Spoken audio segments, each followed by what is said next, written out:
Okay, so it's now 10 o'clock, so I'm going to start the meeting, and I'd like to begin by welcoming members, officers, members of the public or press, and those watching live via the YouTube stream to this meeting of the Environment and Green Investment Committee at New Shire Hall. Council allows filming and photography at its public meetings, so please feel free to take pictures and use social media during the meeting. Can I ask, though, that everyone present turns their mobile phones to silent or vibrate whilst the meeting is taking place? There's no fire alarm scheduled for today, so if the alarm sounds, don't panic and leave by the nearest marked fire exit and assemble in the car park. The closest fire escape is through the middle doors on my left. So, moving to item 1, apologies for absence and declarations of interest. Would the Democratic Services Officer report any apologies for absence? Jenna, thanks. Thank you.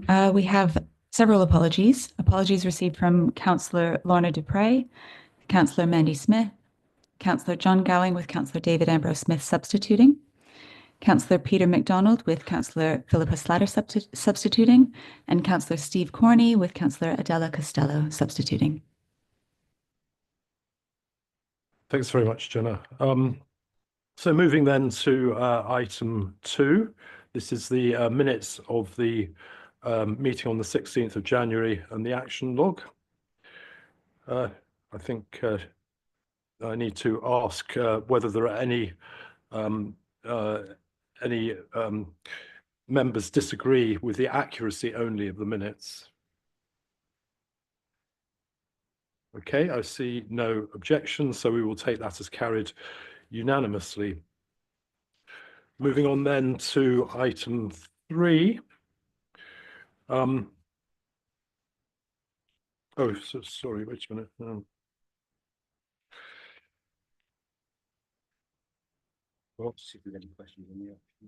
Okay.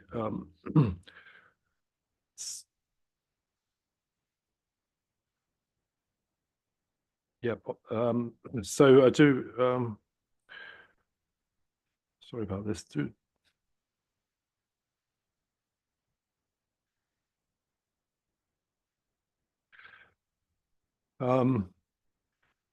On the basis of the recommendation to approve the minutes is carried, attached to the minutes is the action log. Do officers have any updates? Yes, there are a couple of updates for the action log. We have 2 actions regarding action number 222, the Milton Household Recycling Centre redevelopment. The first is action 222A. The meeting with Talia and Emmaus did take place on the 5th of March with positive discussion and agreement for a future meeting. So this action is now complete. And action 222C, the council held discussion with Talia on the 5th of March regarding staff position during the temporary HRC closure. And Talia has confirmed that their staff will be redeployed and utilized at other sites during this period. So this action is also now complete. Thanks very much. Do members have any questions? Councillor Bradnam. Thank you, Chair. My question was on the point that Jenna has kindly updated us on, so thank you. So are there any other questions on the action log? In that case, we'll move on to item 3, which is petitions and public questions. Jenna? No, we have received no petitions or public questions. Very good. So we'll move on to item 4, which is finance monitoring report, which the finance monitoring report will be presented by Frank Jordan, Executive Director of Place and Sustainability, supported by Rebecca Bartram, a Strategic Finance Business Partner. I'd particularly like to welcome Rebecca, as this is her first meeting. So Frank, would you like to report?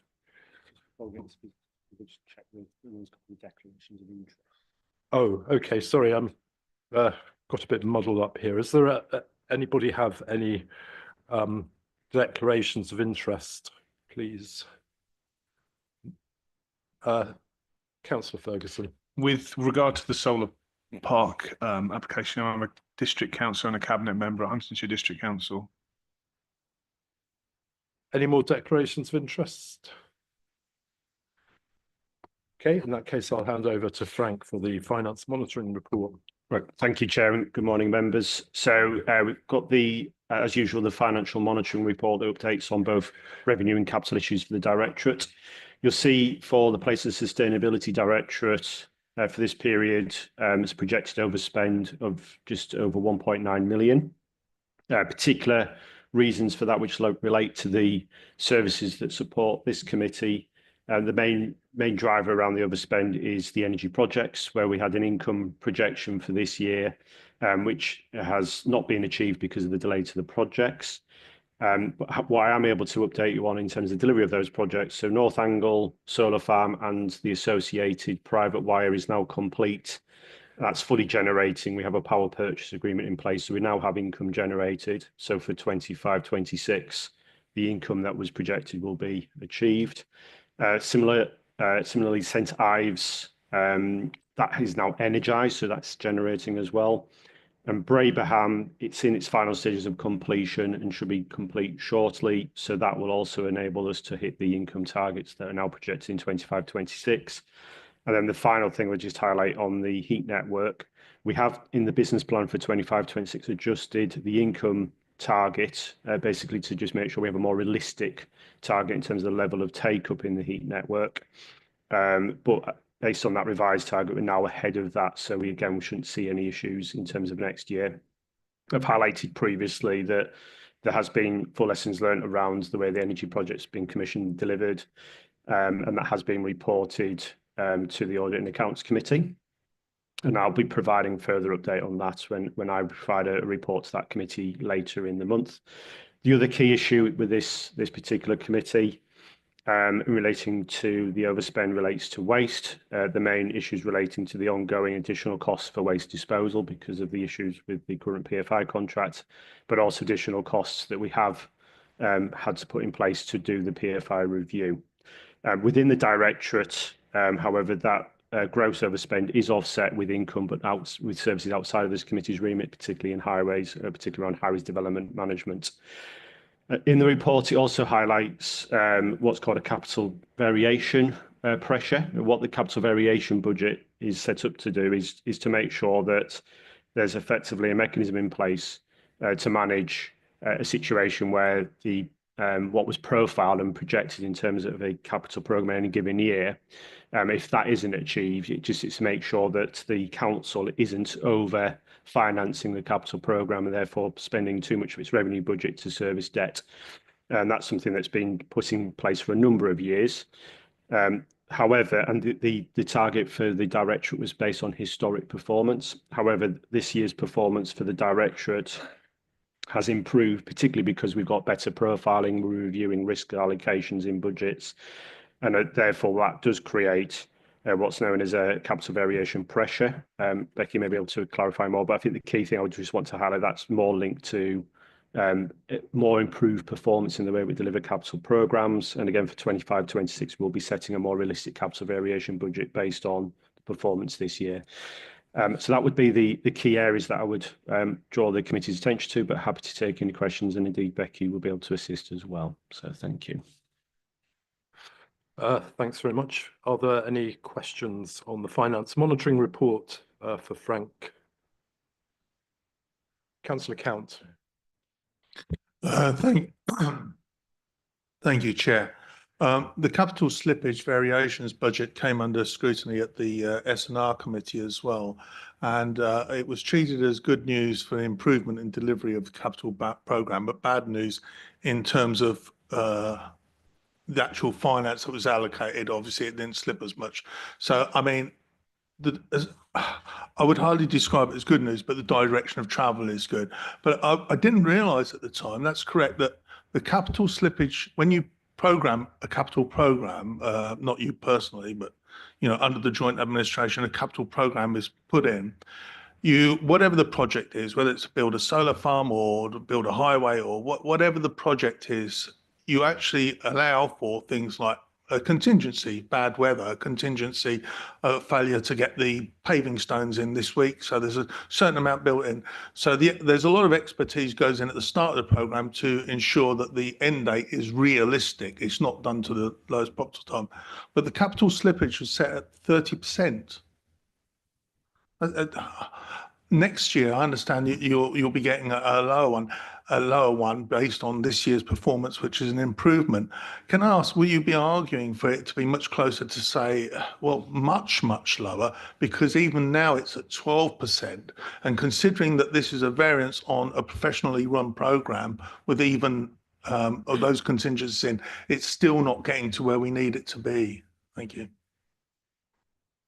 So, Councillor Cowell, my general experience in terms of capital variations is being below 10% variation. So that's the aspiration to get to that point. The basis of that being two reasons: that you have more rigour in the way that you set the programme, as you've outlined, but also better focus on delivery of the capital programme. Certainly for the capital variation budget, we would expect it to be much lower than 30%. We'll obviously look at the detail, the scrutiny of the makeup of the programme, and then we'll set, I think, a much lower variation budget. But in terms of notwithstanding that, for a performance management point of view, I'll be wanting to make sure the Directorate achieves at least 90% in terms of what it's projecting. Does that make sense, Councillor Camp? So the outturn should be 90% or higher against the budget in terms of delivery. That's what I really should be aiming for as a Directorate.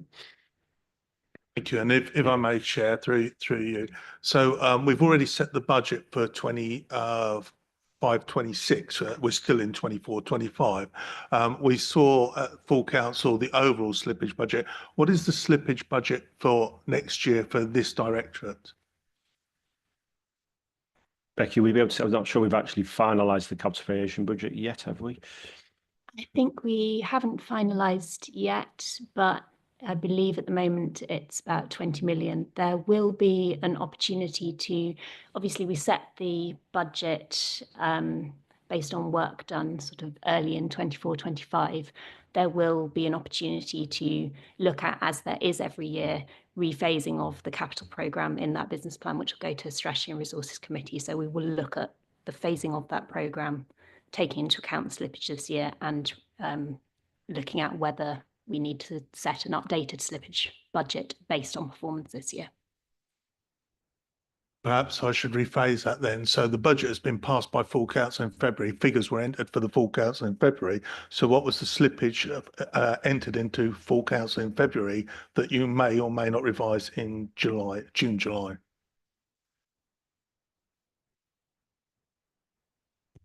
I think it's around 20 million. I can get that figure for you.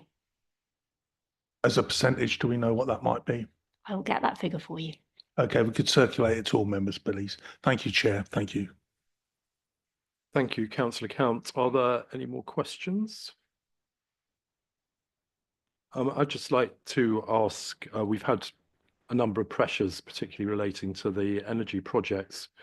How has that impacted on reserves? Do you have a clear idea of that? In terms of this year, I think it's still too early to say what the impact on reserves would be, because for this year, it's recorded as an overspend, well, a pressure within the Directorate, which is contributing to the overspend of 1.9 million. When we get to the point of outturn, then there'll be a determination of what the final actual position of the overall county council's budget would be. And then whatever is the overspend, that would need to be covered from reserves. So it's a contributory factor to the overspend at the moment. We may, of course, still achieve a balanced budget overall as a council. But if it is an overspend, then that's where the reserves position would then be impacted. Again, Becky, do you want to clarify further on that? Yeah, if there is an overspend from the council as a whole, we will cover that from general reserves. Sorry, Rebecca, could you speak a bit closer to the microphone? Thanks. Okay, sorry. Yes, if there is an overspend, that will come from general reserves.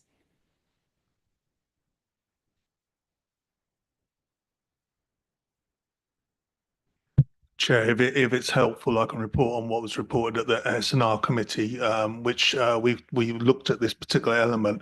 Now, the overspend to the end of January for the entire council was in the region of just over 6 million. So under normal circumstances, that could affect reserves by 6 million.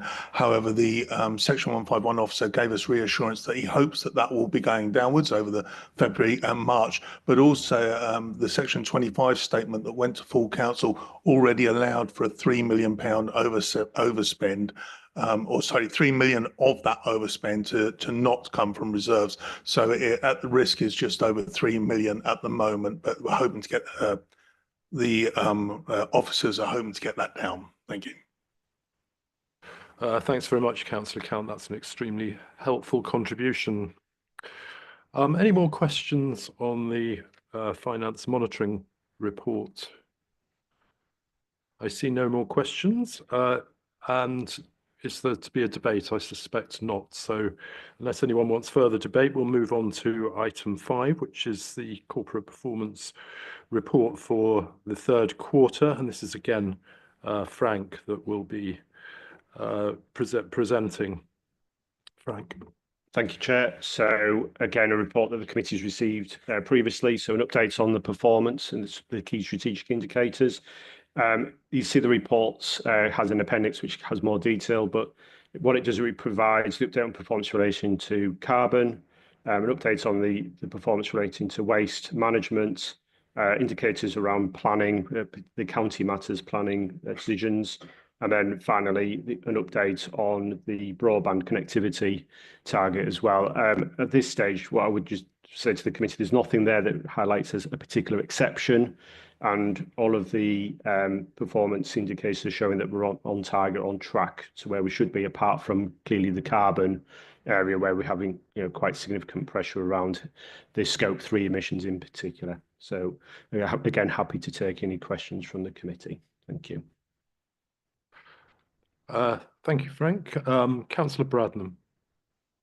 Thank you, Chair. And as Frank Jordan has said, the indicator 001, which is the council's carbon footprint on scopes 1 and 2, is very reassuringly going down. I wanted to thank the officers for all the work they must have done to achieve this, because this involves the changes to our estate to improve it. So that's great, and I'm very pleased to see it. However, the 002 is a bit more worrying. It looks as if the dip in 2021 related to a lot of stoppage of work during COVID, and that's picking up again now. And I just wondered if you had any more insight, because one of the things that's gone up most is the blue section, which is the buildings and utilities. And I just wondered if you had any more detail on that, please, Frank. Thank you. Through your chair. Okay, thank you, Councillor Bradman. So yeah, you're absolutely correct. What that graph is showing is a reduction in construction projects that were commissioned by the council during that period of time. That's particularly linked to downturn in the economy and COVID. The uptake in particular is it's more directly linked to the fact that we have more recently commissioned more school-related projects. So that is accounting for that increase in the carbon footprint.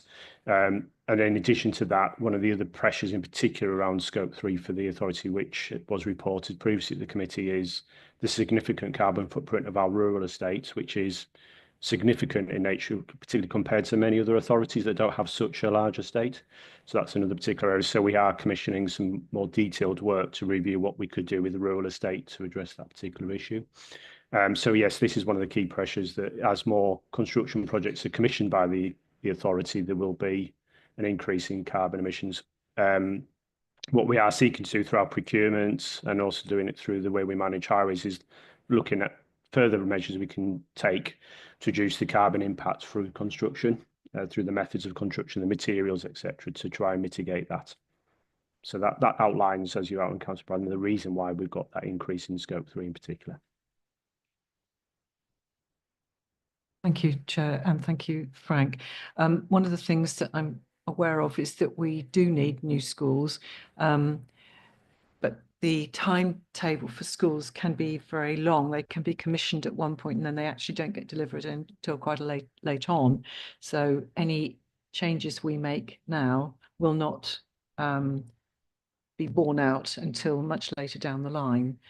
And we know that already schools that have been commissioned are being delayed because the number of children being born has actually slightly reduced in lots of places. So there isn't the justification for building the schools. So it doesn't, so these impacts are slow to have their effect, aren't they?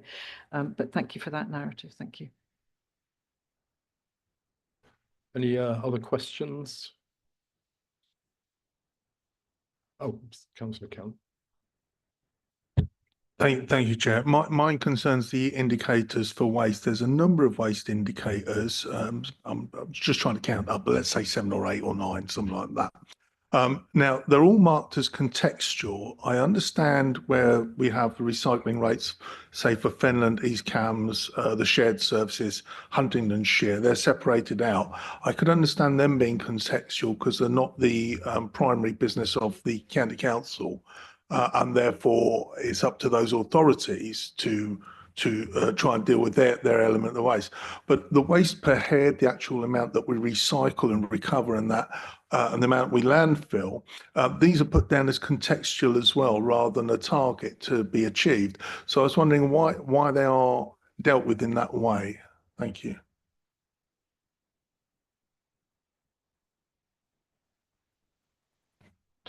Emma, is there anything you could assist us with on that particular point?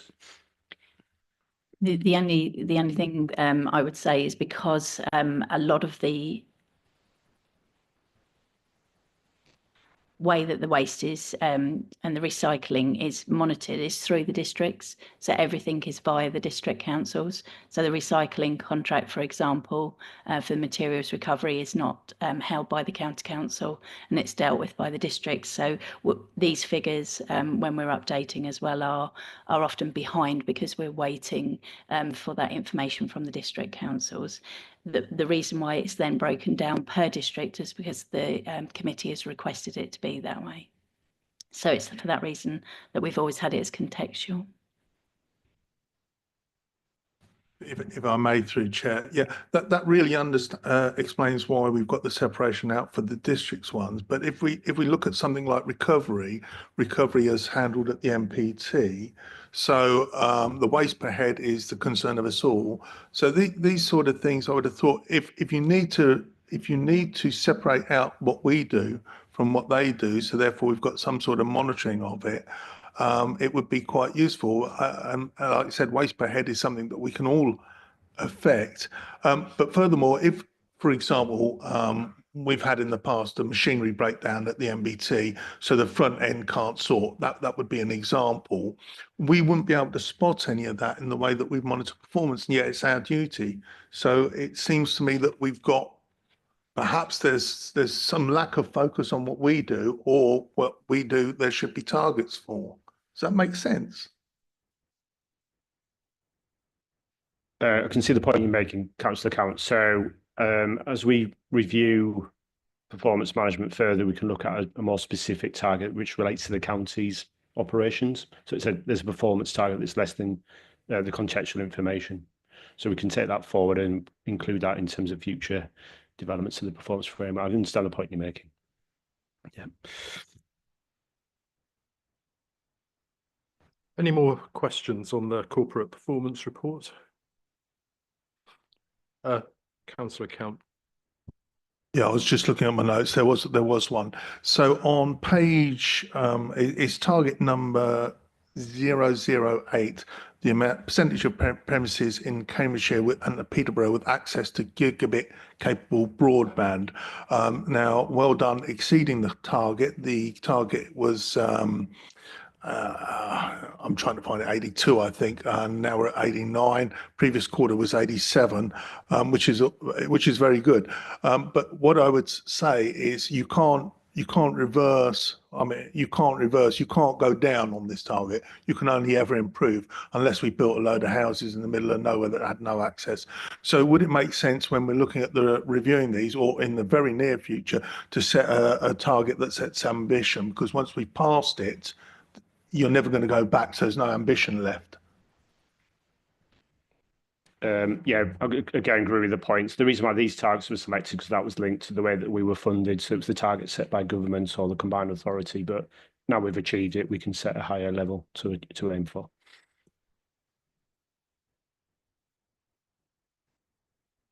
Councillor Hathorn. In regards to that indicator, can I just, so for example, in Impington, there was a new build and the end of it wasn't connected to broadband, which obviously felt ridiculous. How are you capturing it? Are you capturing the properties in new towns and whatever, which aren't connected to the internet, or even though you would assume that they were all connected? Yes, that is captured in the way this indicator is measured. So as we get new builds, we also make sure that we're including those in the way the indicators calculated, as well as measuring those that are connected and those that are not. Yeah, so it is captured. And Councillor Bradnam. Thank you very much, Chair. I wanted to just check whether these figures relate in any way to the work being done by City Fibre to roll out not spot connection. Is that correct? Yes, it is linked. I think again, for future for the committee, this is one of many indicators we've got around digital connectivity. So not spots isn't an indicator in this pack, but I think it's a more important indicator for the committee to see in the future as well. Okay. But yeah, City Fibre is one of Is the part of it. providers that helps us hit this particular target. Okay, so the reason I wanted to raise this is it's very gratifying that we've got more properties with access to gigabit capable broadband. That's excellent. But in my division, we have had a very alarming, extraordinary situation where City Fibre, who just literally put a whole load of infrastructure on the village green, which is a registered village green amenity area. They didn't consult with the parish council. They didn't even ask the parish council. It just appeared. Now we have just achieved a situation whereby basically almost I had a very strong conversation with them, and they have now undertaken to move it. But they had installed a really big, huge box on the village green, which was completely unacceptable. So we engaged in conversation. I took them on a walk around the village, and I took them to 9 different places I thought they might be able to put their box instead of this. And we've eventually settled on one, I'm glad to say, and it's now in the process of being moved. But that has cost them a great deal of money to get that sorted out. I would just ask that City Fibre need to at least check with parishes before they go and put a large piece of infrastructure in that way, which they're not currently in the habit of doing. They're not in the habit of consulting or even informing parishes.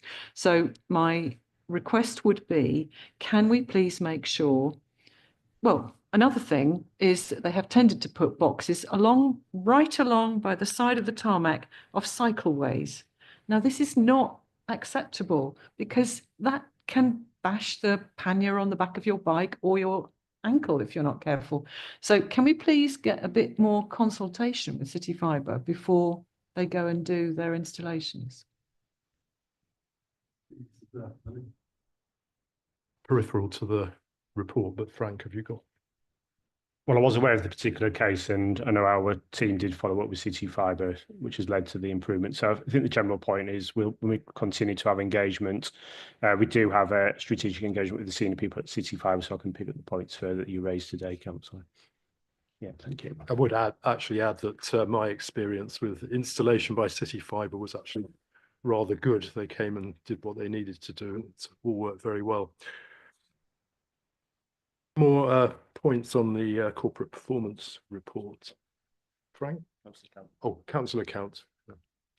Yeah, actually, this discussion about gigabit accessible has reminded me of an earlier conversation. I'm asking officers to see if there's been any progress. They might even be unaware. So many years ago, the question of new developments being built, they would be built without pipework for broadband because it was just an extra expense to the developer and there was no onus on them to do that. So we managed to bring something in where a new development now actually, even if they don't fit the broadband, have to fit the pipe.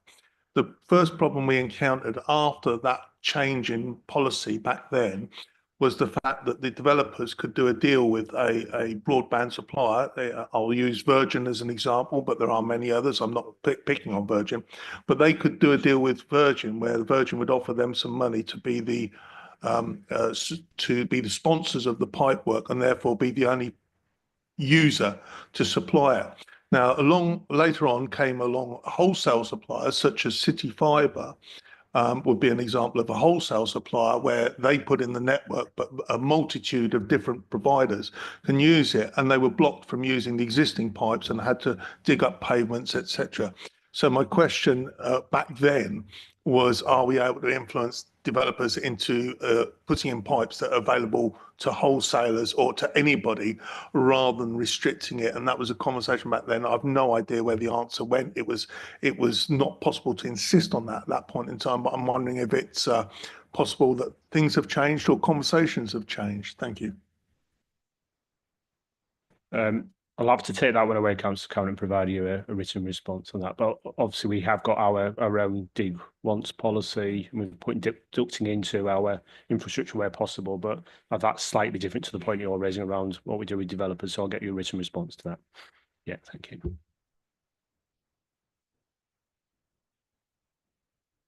Councillor Gardner. Thank you very much, Chair. Going back to indicator 008.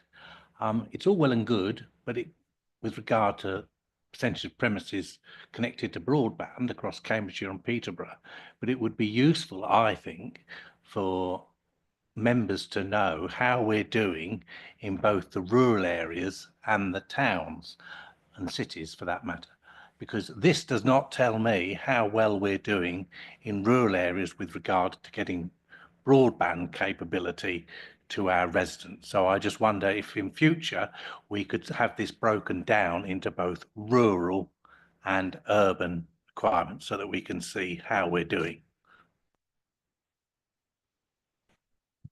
Yes, Councillor, I think what we could do is provide a more detailed report on what's being put in place through Connecting Cambridgeshire with the revised strategy, because there's connectivity, but there's also work being undertaken around inclusion as well, digital inclusion, to actually enable people to take advantage of the connectivity. So I think a more detailed report just outline all the measures that we're taking to improve digital connectivity across the county in rural and urban areas would be useful. So we can take that as an action and we'll put it into the next report that we bring to committee. Okay.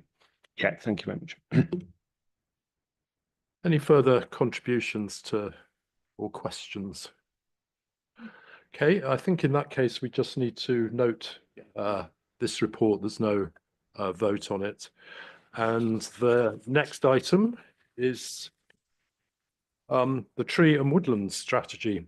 And the update will be presented by Quinton Carroll, Head of Natural and Historical Environment, supported by Phil Clark, Biodiversity and Green Spaces Manager. Quinton, would you like to present your report? Thank you, Chair. Firstly, I just want to just make a couple of points about both this and the paper coming afterwards, because they are connected. They have been a long time coming, for which I must apologise to members. The reason for that is we've had to do an awful lot of survey and analysis work behind both, and we've attached the tree canopy assessment, for example, the tree and woodlands, to give you an idea of what that happened.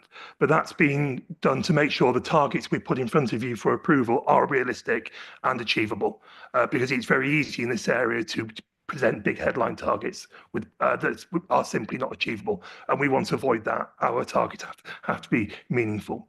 So secondly, but moving on specifically to tree and woodland strategy, before I start, I'd just like to make a slight correction to the report, paragraph 2.8, which I spotted this morning, where it says it is proposed the overarching objective one stated at 0. That should stay stated at 2.7. but I spotted that this morning.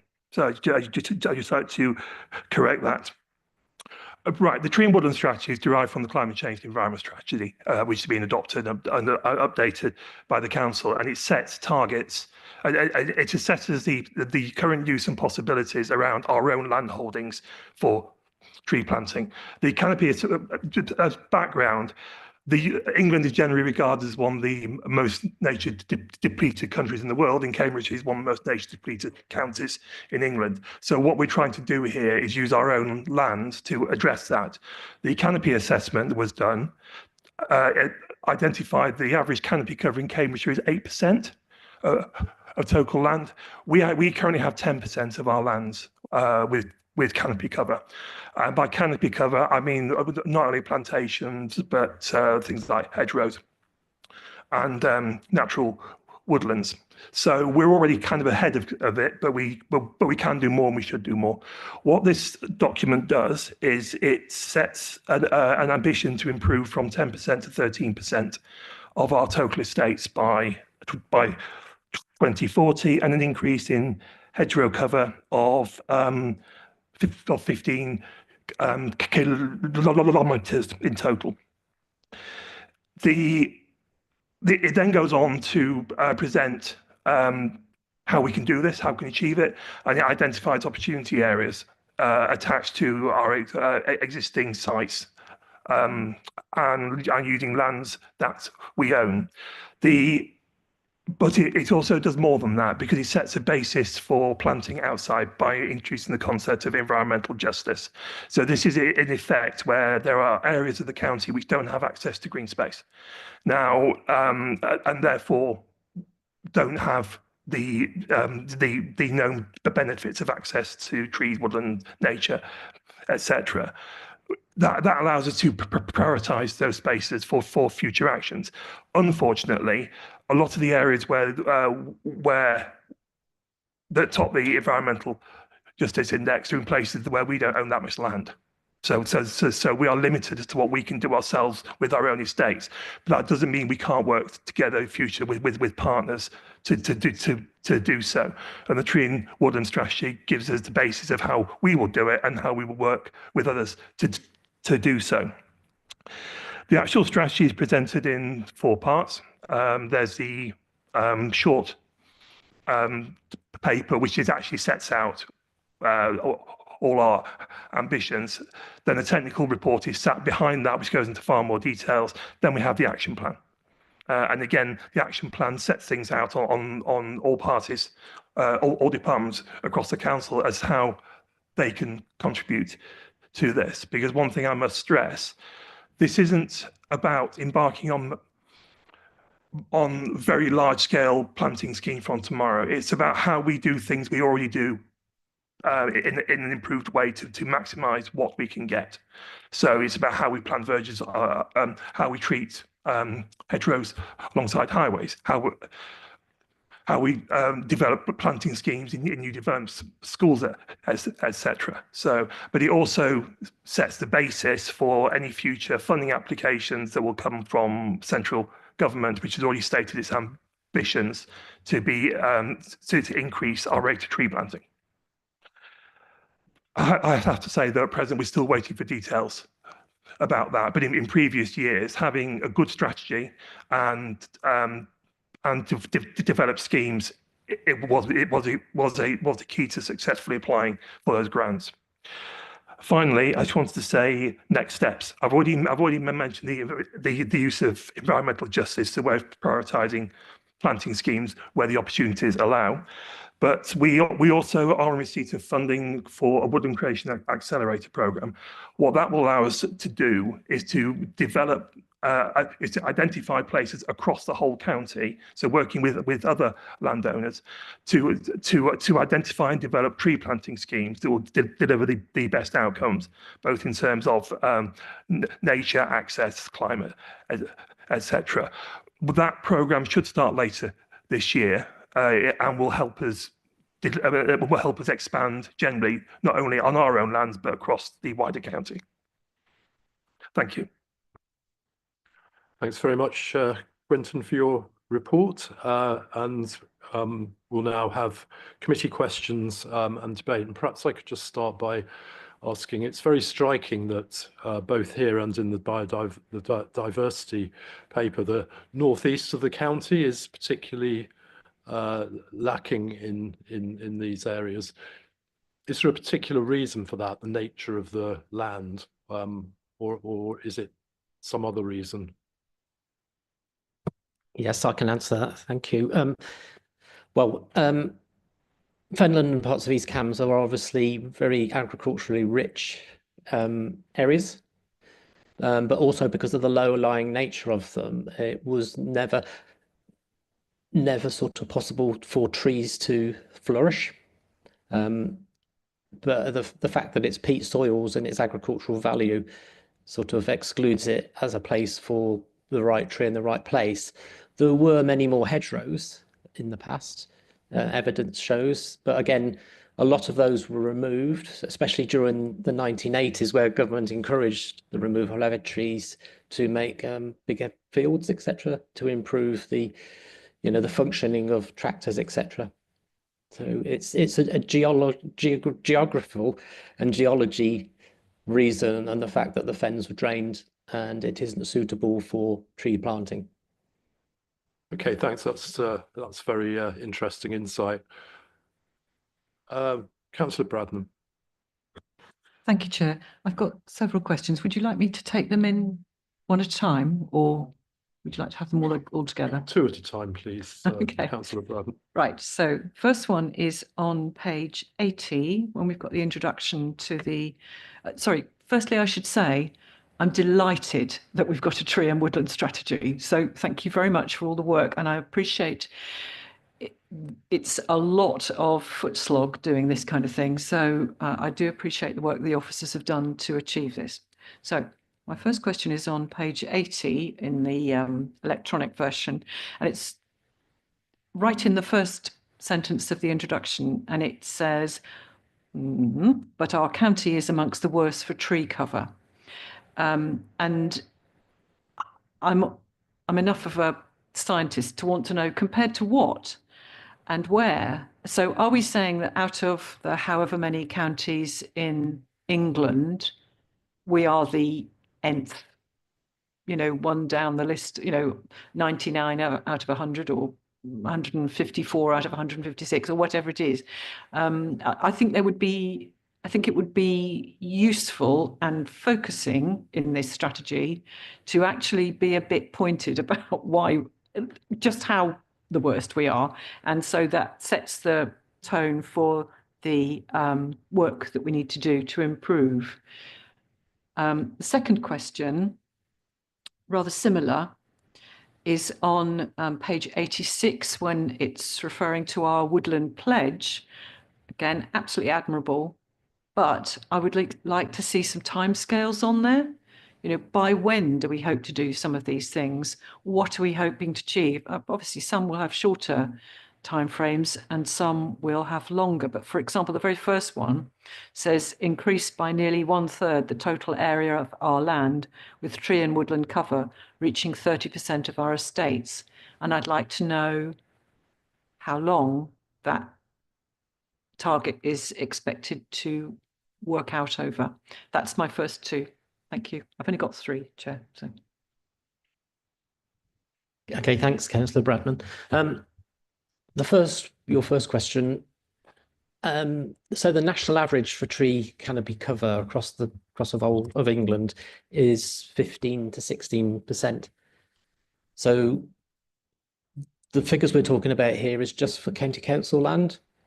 So of the county council land holdings, we currently have 10% canopy cover. Okay. Quinton referred to some other funding that we've secured from the Forestry Commission to do the Woodland Creation Accelerator. So part of that project will be to do a county-wide canopy cover. So we can then measure ourselves against the national average. And the reasons, again, as I said previously, it's the varied land use. So, we have very important agricultural land, and it's very low lying, very wet soils in places. So it's never been historically, it's never been an area that has had a lot of tree cover. So I think that answers your first point. So, I mean, you know, at a future point, we can come back when we've done the whole county canopy cover and give you what that figure is. So at a county level, we can better judge ourselves against that national average. Does that? I think this introduction to focus it, I think it might be useful. I appreciate the numbers are not easy, but I think it might focus it. If we could say something like, this county is in the lowest X percentile or whatever, just so that we know where we sit. I used to live in Surrey, and I know that, you know, Surrey benefits from a huge amount of tree cover, which is fantastic. But and we recognise the use of the land. So I think it would be useful to put some kind of measure. It doesn't have to be numerical, but some kind of measure. Thank you. And the second one was about by when, the time scale. So just to come back on your first point, yes. So I think we're the second from the bottom. So, but we can add that to the report. And yes, Surrey and Dorset, I think, are the top two most treed counties in England. Timescales, yes. I mean, I think in the action plan, it may mention timescales. The reason it's not particularly definitive is because it's a 40-year strategy, and where we might want to plant trees may be on rural estate, and a lot of that land, well, most of that land is tenanted. So one of the things we're proposing to do is we are working very closely with Rural Estates, Rebecca Roper, as tenancies come up for renewal, look at opportunities for where we can plant more hedgerows, gap up hedgerows, and opportunities where some of the land is least productive, where the tenant farmer may want to plant trees and receive an income from the various income streams that are and hopefully will be available in the future. But I think, yes, we can look at that, and where we don't think it's a very definite timeline, trying to be a bit more sort of prescriptive. Thank you. I think if I may, Chair. Thank you. I think it just helps to focus the mind, because like the other things we've just been discussing in the previous item, these things take a long time to work out. You know, you can plant a tree year one and you don't, you know, if you're lucky and it thrives in year one, then you've got product, but it can take some time to establish that perhaps that particular tree hasn't survived. So you need to replant it, you know, this sort of thing. I think it would just be useful to have a focus on that. Thank you. Shall I go to my third? Yes, Can we keep the questions as succinct as possible, because there are a large number of people that want to contribute. Right, I'm then on page 157, which is looking at the tree canopy cover assessment and the table at table 1. And it looks at the site area, tree cover and percentage cover under different types of land holding. And under highways, it refers to 8.8% cover. Now, I just wanted to know, is that quite low? Because on highways, the hedges associated with highways are normally in the landowner's responsibility. Is that why that number is low? Because, you know, we've got miles of highways. You do think, you know, we have a lot of hedges beside them, but they may not be in our ownership. Yes, that's right. It's obviously where we have control on our own land of the tree and hedgerows. So where the hedgerow is part of the highway and it appears on the highway maps, where we have a responsibility. And that's the reason why it's so low, because if it's a hedge that's on the farmer's land holding, then we have limited, unless it's part of the rural estate, we have limited influence. So we thought it would be incorrect to include that. So it's just where we've got some sort of control or management operation. Thank you very much. That's as I thought. Thank you. So I think next is Councillor Ferguson. No. In that case, Councillor Coutts. Oh, sorry. I've got all. I think I've got all the contributors, but not necessarily in the right order. So. All the same notes, but not necessarily in the same order. Yes, thank you very much. My very first comment is neither a question nor a debate. It's a cheer. I've been longing for this policy to come to this point we can reach, and Quentin's already acknowledged the delays and the reasons for them. So, you know, I think everybody involved has been driving this and waiting for it to come. So a cheer.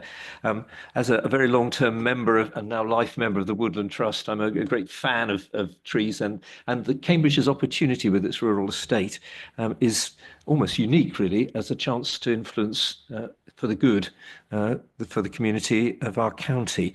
I think my question, which I have got one, was simply to pick up on what you're saying about the tenancies and so on, and ask to what extent engagement with our current tenants has taken place to start to push such a strategy forward.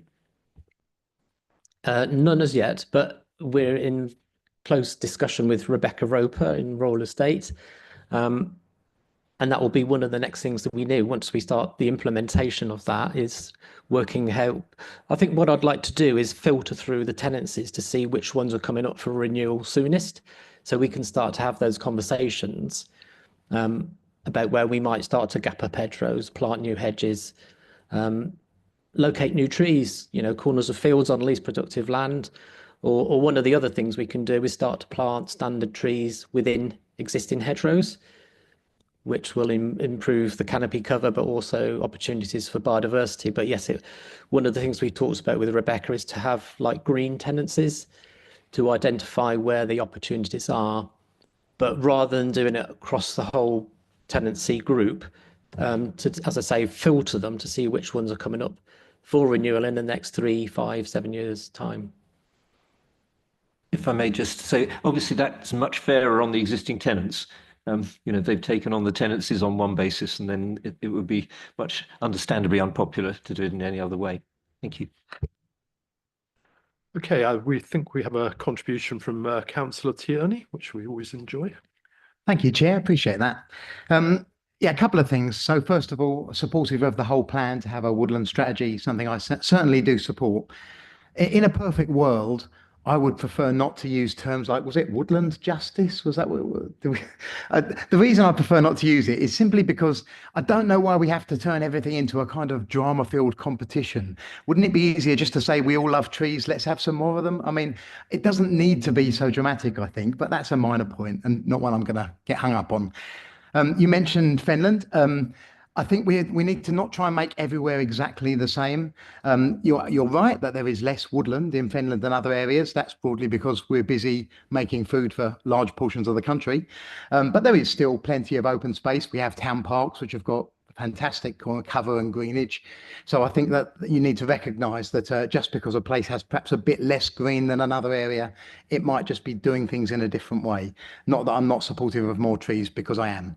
The final point and the question is in regards to the fact I think councils often do something very positive like this, but then perhaps forget some of the costs and consequences of it.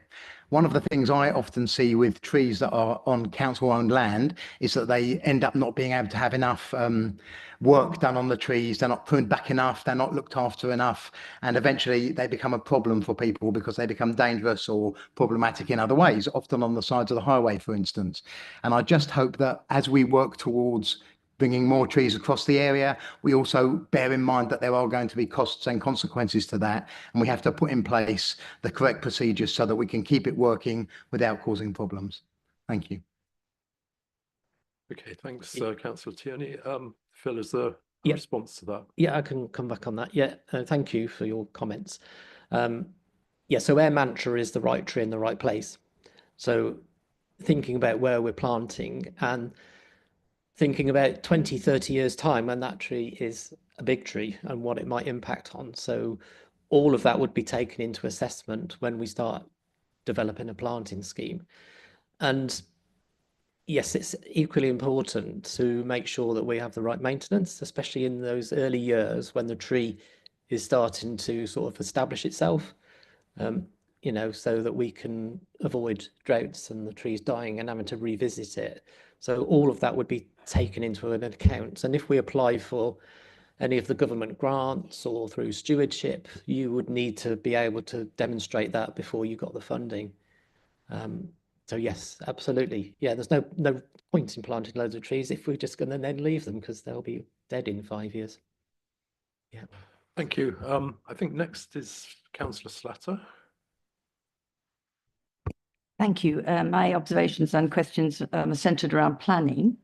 I live in a house that is built where there used to be intensive farmland in Trumpington, and where we took a large amount of land out of the green belt to create high density housing and new public open space. Very proud of that. It is working well. I think we lost 2 trees in the beginning, and now we have dozens and dozens of trees, including in my back garden. We can get on, and people can get on and do things in their own land. It is difficult when you have developments that don't really belong to anybody at the moment because of lack of adoption. That's another issue I don't expect to hold you responsible for. But I do welcome the Woodland Pledge in all of it, but we have to be able to show we are doing what we say we're doing.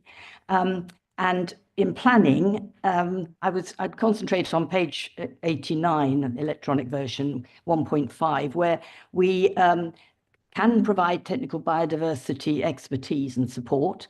I've already wrote you in for June to help us with a biodiversity event, I hope. That's on a small level, but very valuable. But to our planners, I see you did get planning into the black bracket at the end of other officers.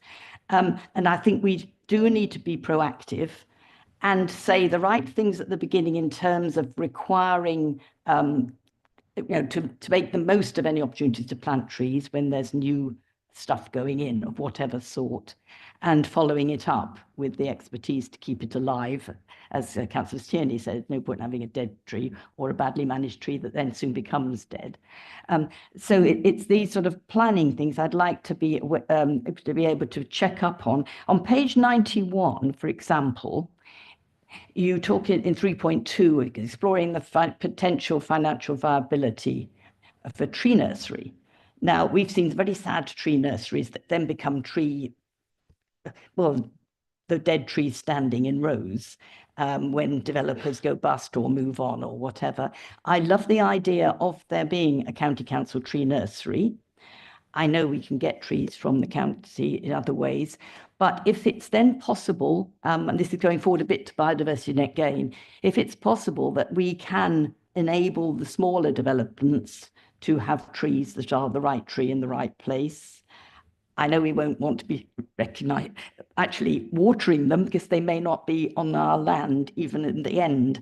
But that idea of having a tree nursery for education as well as provision, I do hope we can get a business case for that. So I would support that and hope it works. And otherwise, let's get on with it. Thank you. Okay, I'm not sure there was a question in there, but Phil, have you any comments? Yeah, thank you. So the tree nursery, yes, so that would be subject to a feasibility study and a business case, and that's something we'll start to do in with our colleagues in rural estates, and looking at existing suppliers, so like Bartram Trees, to see whether there's some sort of partnership with them to do that. And in terms of planning, so the difficulty with planning is obviously we're not the deciding authority for a lot of the housing estates. So, but under the Woodland Creation project that we've got, we'll be working closely with district councils as well. And also the emerging local nature recovery strategy will highlight where it's more appropriate to plant trees, woodlands as well. So this is all like, most of what we're doing here is building an evidence base for why we'll be saying what we'll be saying. So, for example, I think Councillor Tierney was saying about planting trees in the fenland. Well, the local nature recovery strategy will highlight that it's not as important to plant them in fenland because there isn't that historical land use. So it's building an evidence base, which will then hopefully, when new developments come along, the districts who are the deciding authority will take that on board. So it's something that we've never had in the past to have an evidence base. It just makes it easy going forward to attract more funding and to show that we're being positive about tree planting in the right place. It's my mantra. I say it before I go to sleep. It's probably Okay. also worth adding around the possibilities for the tree nursery. The previous experience has shown that tree planting projects and funds have actually been delayed nationally because there is a shortage of stock. So again, that's another dimension that we need to factor in. And if we can literally grow our own, then, and also it needs to be sold to others, then that's something that we should be looking into. Okay, thanks very much. Councillor Cowans. Thank you, Chair. So I'm sticking with the questions now and debate later.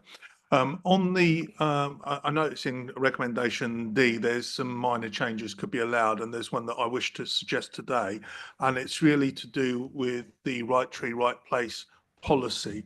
Now, to a certain extent, we covered Fenland in some of the answers earlier on, but we missed one of the humdingers, in my opinion, and that is the dangers of planting on peat soil. It's not covered in the document whatsoever. But carbon sequestration is quite important where we are at the moment, or where we could be with peat soil. So where we are at the moment is it's used for agriculture. I want that to continue. I do not want re-wetting of the entire fens. I live there, it's my home.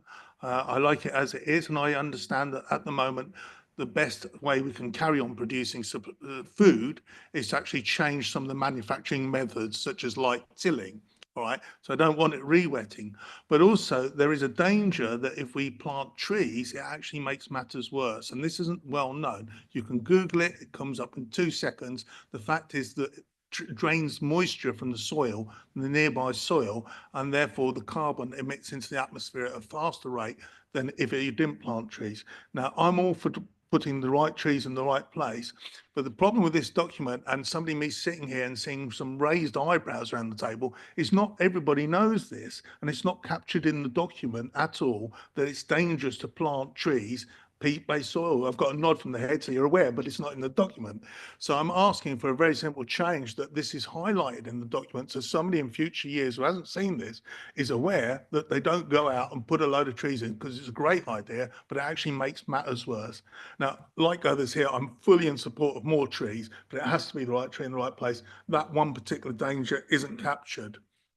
Moving on from that, to help with that, going back to when the carbon measurements were done at the county council, there was a particular paper came forward, and it said that the peat soil was far too it wasn't in sufficient detail to really give a good answer on how much carbon dioxide was being sequestered there and how much was being emitted. So there's a much more in-depth granular map produced. So it could be that you look that up and then say, look, this is the areas we have to be really worried about, because it was much more granular, and that could form part of it. In terms of the northeast of the county, the Fens where I live, not having that much tree cover, that's absolutely true. And I'd love to see a lot more if we can find the right place for that. And I would suggest that not restricting yourself to the county farms estate, but actually as a wider duty for the county council, particularly through the health outcomes, would be to look at that peat map, look at where we've already got buildings or identified buildings, and actually start looking at where we could deliver something like a county park full of trees in Fenland. There isn't anything large enough to be recognised as a county park in Fenland. There's some efforts going on in March at the moment to extend the park to make it a county park. And there were some previous efforts to disguise the fact we don't have a county park by saying, if we join a little line up between these various patches of parks that we've got, we could call it a pet county park. Now, I wasn't in favour of that, but I think it would be good for the county as part of this woodland strategy to say, okay, we haven't got much farmland, we know the dangers, we know what we do need to keep for food for thing. Is there anywhere where we could think about a bolt-on county park that's accessible? One thing that springs to my mind might be the Fens Reservoir around that may have an opportune moment for working towards that. So I'd really encourage the minor changes about peat soil to come forward, and B, an opportunity to look at whether we could deliver a county park with our partners in Fenland. In the journey towards something like a county park, it's very much like sports provision. It comes as a surprise to me that various people have various roles, but nobody has a duty. So we have roles in health outcomes. We have no duty to deliver a county park.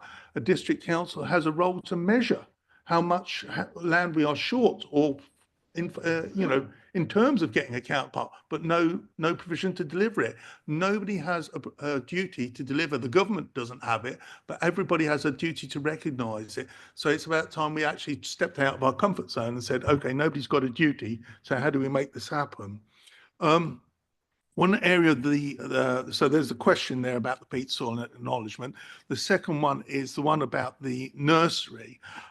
It's not something I'm largely in favour of. First reason being that we do have a very established business and in Cambridgeshire that's a nursery that delivers to a lot of the country, virtually the entire country as far as I'm aware, and therefore this seems somehow like we're going into competition with a private business. So I'm not exactly in favour of that. Some of the low stocks of trees have come about due to national priority. So there have been free trees given. There's been the Queen Elizabeth tree forestation, again, free trees or very subsidised trees. In fact, the nursery has volunteered, has made cheaper trees available to us. So it feels to me that going about building our own nursery is entering the worlds of competitiveness with the commercial industry, but also it's trying to deal with a problem that's quite fluctuating due to some measures that have come about recently. Now, if we have our own nursery and another national program says you can have a million free trees if you can find somewhere to plant them, it will be of no advantage to us whatsoever because they were provided free elsewhere, but we've given up land to and money to deliver them.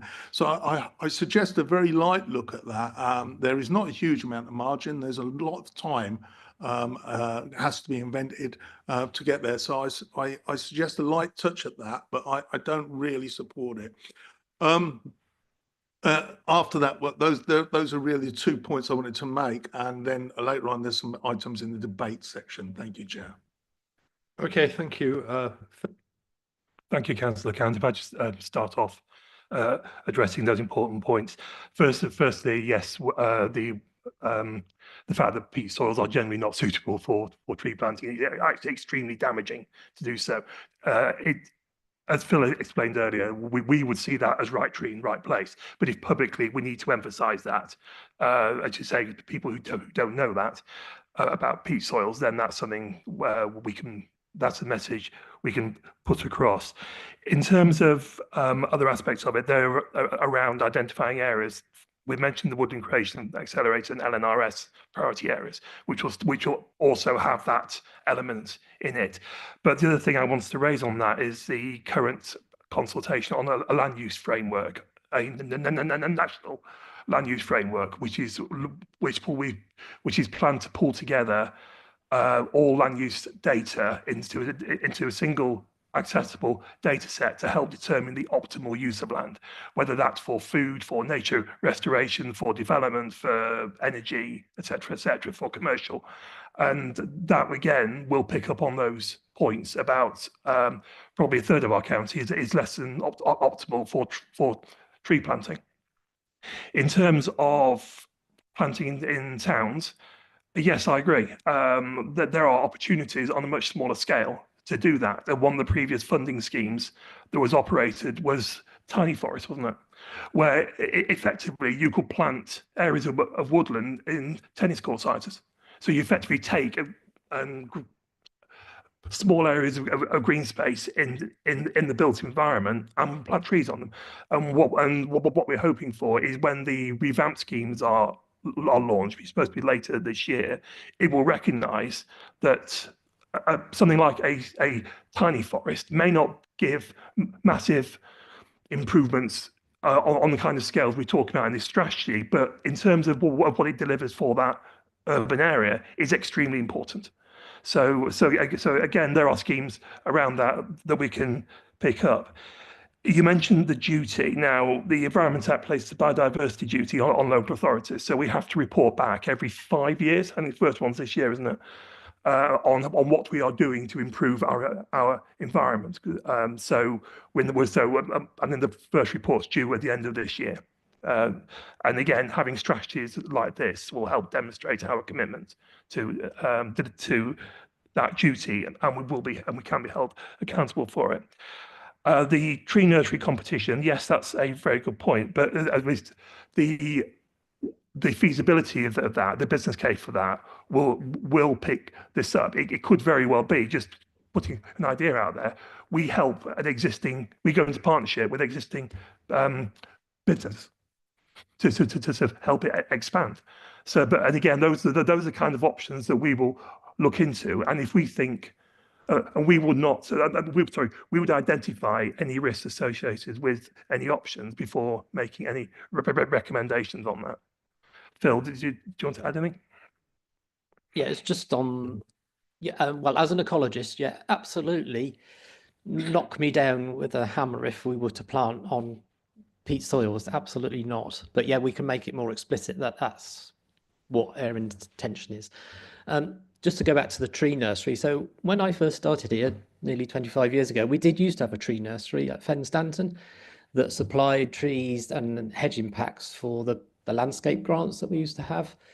So, and the reason that it's in here as an action is because in workshops with colleagues internally, highways, etc., one of the main complaints was the price of trees and the cost that it was.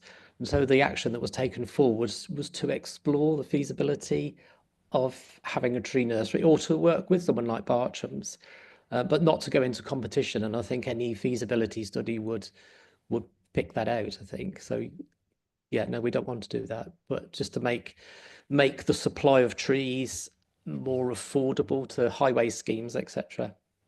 So that's where that's coming from. Okay, thanks very much, Phil and Quinton. Councillor Ferguson. Thank you, Chair. What I don't see in the strategy is any recognition that trees have a finite lifespan. Yeah, so we plant lots of trees. Sometimes they don't always succeed, as in the A14 project. But even healthy trees, in the end, sometimes have to be chopped down because they're either dead or there are safety problems. So that's happened in St Neots recently, where we had to remove some trees from the market square, which is always unpopular. I think in March, Town Centre, Council County, you have a tree's been chopped down this week. And residents don't often understand that, do they? They think that the council is doing, is being reckless in cutting down trees, but actually, for the health of the overall forest, sometimes for the health of residents, to make sure trees don't fall on their house heads, I think it might be helpful if we recognise that sometimes that woodland management includes both ends of the spectrum. It's not just about planting trees. You sometimes have to deal with the consequence of old trees. Okay, thank you. Phil, have you got any? Only just to say, yeah, absolutely agree, and I'll double check. I thought there was something in there about that, but yeah, the woodlands need to be managed. Street trees need to be managed, and we're working with highways colleagues to make sure that's done in the right way. But yeah, absolutely agree. Councillor Hathorn. Thank you. Yes, so this is great to read, and it was really impressive. I know an extraordinary amount of work has gone into it, so thank you, and that's great. It's really good to see the bit about deer. I look at a whole load of newly planted trees outside my front door, and they seem to be some kind of walk-in buffet for deer. So acknowledging that deer are a problem seems really important.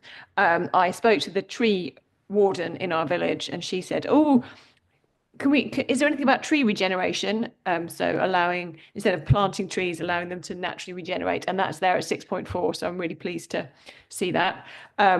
Yeah, the idea of exploring a tree nursery sounds great. I'm lucky enough as the chair of the Assets and Procurement Committee to get an invite to the annual County Farm Estates tenants meeting. And actually they're doing amazing things already. And I wouldn't limit this conversation to new tenants because I think a lot of stuff is going on.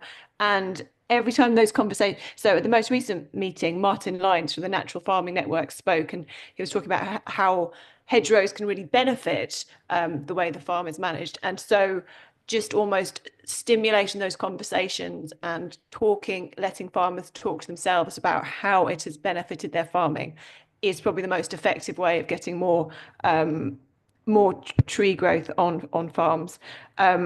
Yes, in terms of the Fenland thing, the way I would like to see that extra detail about that, but the way the narrative is. It sort of says there's evidence that there are fewer trees in higher deprivation areas, which, although correlation is not causation, it does make you feel, oh, we need to have more trees in these more deprived areas, but as has been discussed, so that's not the case for all areas in Fenland. So yeah, looking at how that is a more complex relationship feels quite important.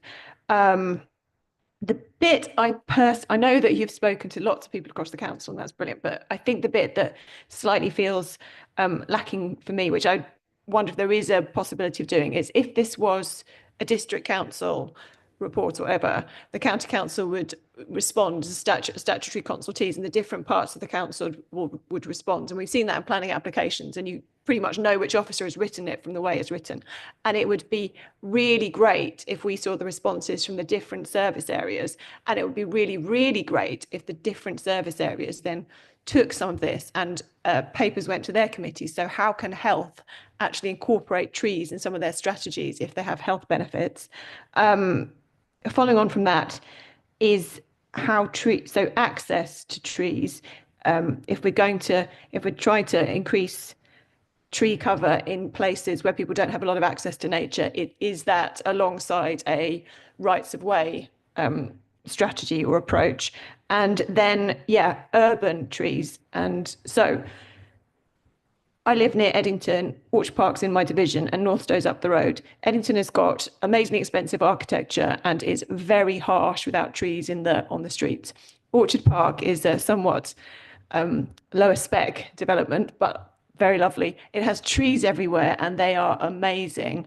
They are often the wrong tree, planted in the wrong way in the street. It has street trees everywhere, and I wouldn't get rid of those trees, but I think if the right tree was planted in the right way, so with enough space for the roots to do what they need to do, it would cut down on the maintenance and proper mobility issues for people moving around as the block paving gets pushed up. So this report doesn't have a bit about what trees are great for streets and how they should be planted. And I think that would be really helpful to be there, because we have developers delivering new towns, and I've tried to establish if that guidance is given or if there are any guidelines, and my understanding is that there isn't. But we have this opportunity as these new towns are delivered to get amazing trees, which this report demonstrates have amazing benefits in the right place. And at the moment we're getting the wrong trees, and Northstowe seems to not have the street trees, which I find quite sad. And the other area is playgrounds. So I've been to a lot of playgrounds, and it's amazing how few playgrounds have trees. And when it's really, really hot, they are really, really exposed. And where you do have a tree, it's just such an amazing kind of, you're drawn onto it because it's, even if you kind of flit in and out. So again, looking at the other services and whether there is an opportunity to talk about how trees are just so powerful in urban environments, and whether we can incorporate that into our responses to things. Sorry, there was a lot there, but I think there were some questions. Okay, thank you, Phil. Yes, thank you, Councillor Thorne. There was a lot there. I'm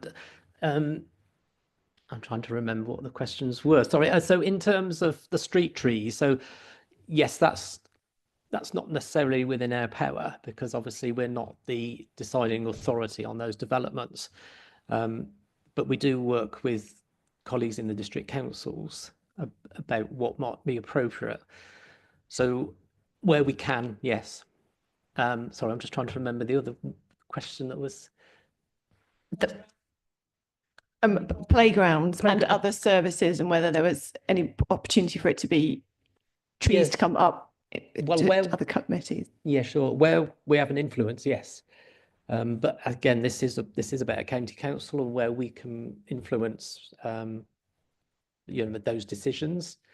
So that's a little bit sort of tenuous about what control we would have over that. In terms of other services, I think one of your previous points was working with other services and perhaps bringing some of that feedback forward. Yeah, we could certainly look at that and use it for justification of what we're doing. So, for example, the tree nursery, that's something that was expressed to be an issue. So that, you know, we're going to look into that.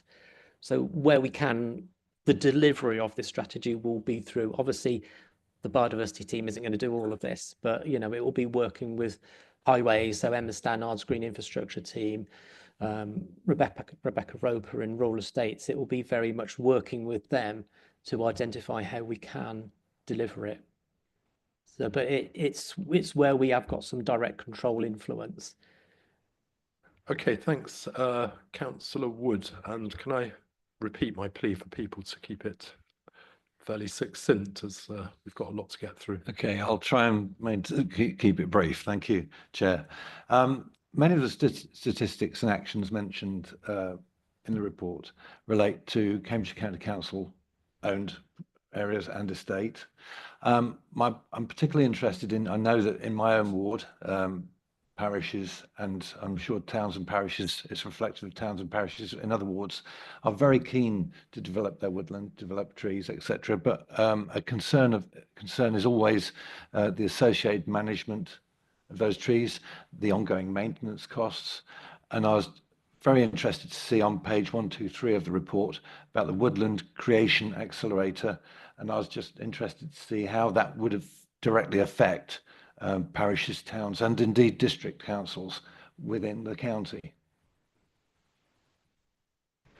So the woodland creation, so the money we've got will employ a project officer within my team to oversee the whole project. So some of the money will be to set up a relationship with FWAG East, Farming Wildlife Advisory Group, East of England. And because they already have established relationships, contacts with the farming community, they'll be going out to those farmers and landowners through the NFU and other established sort of clusters of farmers to work out where planting schemes can take place, but also work with them to develop funding applications to whatever appropriate funding is available. So that, and then in terms of parishes and communities, etc., there will also be an opportunity to talk with them, identify where they've got bits of woodland, where they need advice to help them achieve that. Because one of the things that we find with a lot of these funding streams, they come forward and you've got like 2-3 weeks to apply for the funding, and it's like, well, what can we apply for? We really want that money. And because you've not worked up any schemes to apply for funding, you sometimes miss that opportunity. So the idea is this, and the woodland creation is that we have a pipeline of projects. So as and when the funding comes forward, it's easier to hopefully secure that funding to do maintenance of woodlands, etc. That's what that project will be about. So working with parishes, districts, communities, farmers and landowners. Okay. Thanks very much, Phil. I think we've had a fairly good melange of questions and debate so far, but Councillor Count has indicated that he has some issues that he'd like to raise in debate. So we'll move on to the debate section, and Councillor Count. Yes, thank you. The first thing I want to talk about is just really this, the biodiversity in the future. What concerns me, I know we've got a massive farms estate, but what concerns me is duplication of effort. You know, the CPCA has a massive biodiversity statement. The county council and district councils will no longer be in existence. We're putting the time and effort into a biodiversity. These sort of things are the sort of things, and when local government reform comes out, I'm hoping that perhaps we can streamline into one body, and then those members are all part of that body, like the CPCA, and we could sign up and get it out with our various different departments at the same time to avoid duplication. But that isn't the major point that I wanted to raise here. And the first bit is about the time delay that this taken to come forward. 13th of October 2022 was when the request for a woodland strategy came forward. So it's taken 2.5 years. Now we know we've had some reasons put forward, but I strongly suspect that they're not the entirety of the reasons. It would have been really much more embarrassing for this joint administration to bring this forward before you'd made your decisions on the CTC, to go through that ancient woodland and destroy that. I mean, it's still embarrassing for you now. Here we are waving the flag, saying let's all plant trees everywhere, when you're actually destroying an ancient woodland orchard without considering the impacts that that's happening on the alternative proposal that was on offer. Not once has that gone up. Councillor Slatter, to a certain extent, picks up not on that element, but on that element of where is planning in regards to all this. And I noticed that we're very happy to measure where the ancient trees are on the county farm, but I don't see what's in this strategy about how the council behaves in all its projects. It's completely void and missing, and I suspect that that's probably more deliberate than accidental. It's incomplete. I'm going to vote for what there is because it's here. But whatever the joint administration comes forward, whatever administration comes forward post-May, I hope that they will relook at this through the lens of the impacts of the county council and what they're doing elsewhere, and actually make that a part of county council business as well. Thank you, Chair. Okay, thanks, Councillor Counts. Perhaps I could call on Quintin to respond to the Coton Orchard issue specifically, if that's all right, Quintin. Yes, of course, Chair. And Councillor Count, thank you for raising this because it is a very important, it is an important issue. Firstly, just to note that Coton Orchard isn't part of County Council land, so it wouldn't be directly pertinent to this strategy, but its biodiversity value has been acknowledged by the recent recommendation for it to be added to the list of county wildlife sites, and we know that. However, as all members will be aware, decisions around infrastructure can involve difficult choices, and particularly to support the planned growth agenda across the county. The proposal to route the busway through the orchard has been developed, making the best balance between the significance of the orchard compared to the public benefits of delivering sustainable and low carbon transport. Ultimately, that balance, which we've settled on, is likely to be challenged and evaluated by a planning inspector at inquiry, where others will also be making cases. And it will be up to that inspector to make a recommendation to the Secretary of State to Transport.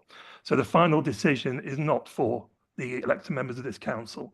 However, should consent be granted for the orchard, then the principles of biodiversity net gain will apply to that busway, and the greater GCP is already committed to a minimum of 10%, which is the statutory minimum, with a target of 20% overall the net gain across the scheme. And this strategy for the council's own land will, along with the work we'll be doing or being said through things like woodland creation, will help guide and inform those net gain proposals when they're being drawn up. If I may, Chair, I don't want to widen it too much, but I'd just like to point out that thank you for that response, Quintin. You do some excellent work, Quintin, but through you, Chair, if I might just say, Quintin did not vote for the C2C as an officer. It was the Labour and Liberal Democrat administrations that supported that. And I think you should take responsibility for your own decisions, not just try and pass the buck to an officer. Well, Councillor Count, we certainly do take responsibility for the decisions relating to C2C, and we will see how things unfold as time goes by. Have a contribution from Councillor Hathorn. So C2C will, if C2C is built, there will be a loss of trees. Firstly, they're not ancient orchards. The definition of ancient is woodland that has been as woodland since 1600, and this is very much not ancient orchards.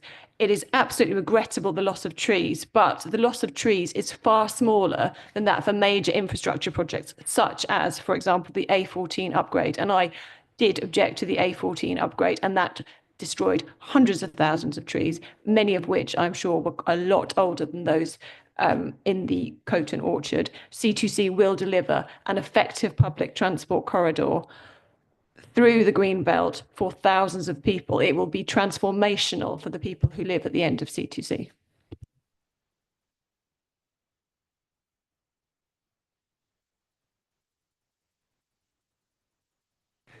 against my better judgment, I'm being tempted into the political arena here. And I was interested by Councillor Count's comment that he wasn't in general in favour of local authorities undertaking activities that were in competition with existing private businesses. I suggest he might speak to his Conservative colleague Anna Bailey in East Cambridgeshire, which is doing just that on a crematorium plan. Okay, thanks for that. Any more contributions to the debate on this?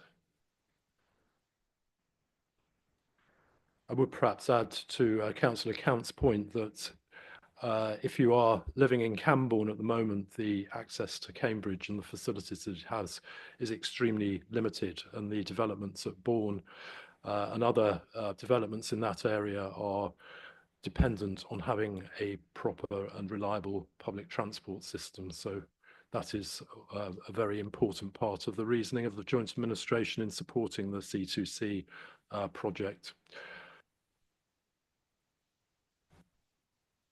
Now move on to a decision on this.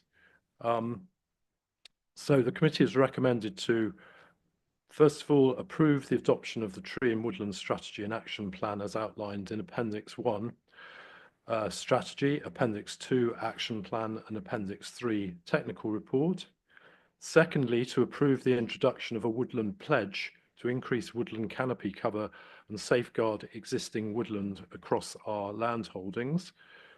Thirdly, note that a revised performance target to increase woodland canopy to 13% and to increase the hedgerows to 323 kilometres will be included in the Council's performance management framework and in the climate change and environment strategy based on Appendix 4, the canopy cover assessment.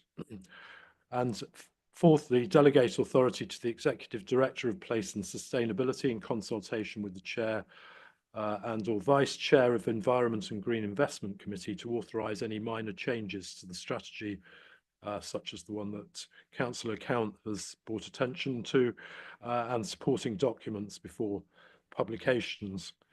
Are there any objections to these recommendations? Very well. In that case, we'll take that as carried unanimously. And thanks everybody for an interesting and useful debate, and to Phil and Quentin particularly for their responses to numerous and detailed questions. Okay, so now we can move on to item 7. This is the biodiversity strategy and will be presented by Hilary Tandy, the flood risk manager, and supported by Phil, again, the biodiversity and green spaces manager. Hilary, would you like to present your report, please? Thank you. Thank you, Chair. So as part of the climate change and environment strategy, an objective was set to develop a biodiversity strategy to cover the County Council's land holdings. So today we're presenting the biodiversity strategy for adoption along with its action plan and supporting technical report. As you'll be aware from what Quinton's already said, Cambridgeshire is one of the most nature depleted areas in England. But that said, within our significant land holdings and assets, we have many habitats that we are responsible for. Some examples include numerous designated sites of nature conservation value, including Devil's Dyke as a site of special scientific interest, Wirts Meadow Local Nature Reserve, county wildlife sites, and various protected roadside verges. In producing this biodiversity strategy, we've undertaken an audit at 38 sites within our estates that are of significance for biodiversity. And whilst the audit found that more than 50% of our sites are in moderate to poor quality for nature conservation, it did find a good diversity of habitats of principal importance within our estates. The audit also identified several opportunities, including for the creation of habitat banks and the extension and buffering of key areas of habitat. Part 3 of the strategy is an action plan setting down actions to be taken by a wide range of service areas across the council. And each action describes the work that needs to be undertaken, the outputs that should be produced, the key milestones and dates for the work, and then ongoing monitoring proposals. There are a range of actions from relatively short term through to longer term, which, as with the tree and woodland strategy, reflects the length of time it takes for real improvements for biodiversity to happen. As with the Tree and Woodland strategy, having an adopted strategy and action plan in place will help unlock external funding for biodiversity improvements, and it also puts us in a strong position to work with partners on projects. We're therefore asking the committee to approve the adoption of the biodiversity strategy and its objectives, the technical report and action plan, and also to note the key performance indicators within that action plan. And as for the previous strategy, I've also got Phil Clark here to help answer any technical questions. Thank you. Thanks very much, Hilary. Can we start by having any questions? Councillor Slatter. Yes, along the same lines as what I asked before, and it interestingly has been picked up by Councillor Count as well. I'm very keen that we get busway design boosting biodiversity. I do love a bit of alliteration like the Wildlife Trust does from the beginning. Part of this is to reassure the public that this is something that we can take into account. I live by a busway. I enjoy going along it. It is an established busway. It's not by design, unfortunately, and it has its flaws. Of course, we know this. But there are ways in which a busway, as opposed to a road, can be much kinder and a better neighbour to wildlife. We're learning much more about the underground connections. So if we were to pick up on page 2240, I forget what it is I've highlighted there now, it was about transport networks providing connectivity for people and biodiversity. I hope it's that page. And that is key. And we need to be in there from the beginning, as we've indeed had to shoulder the burden of making that decision.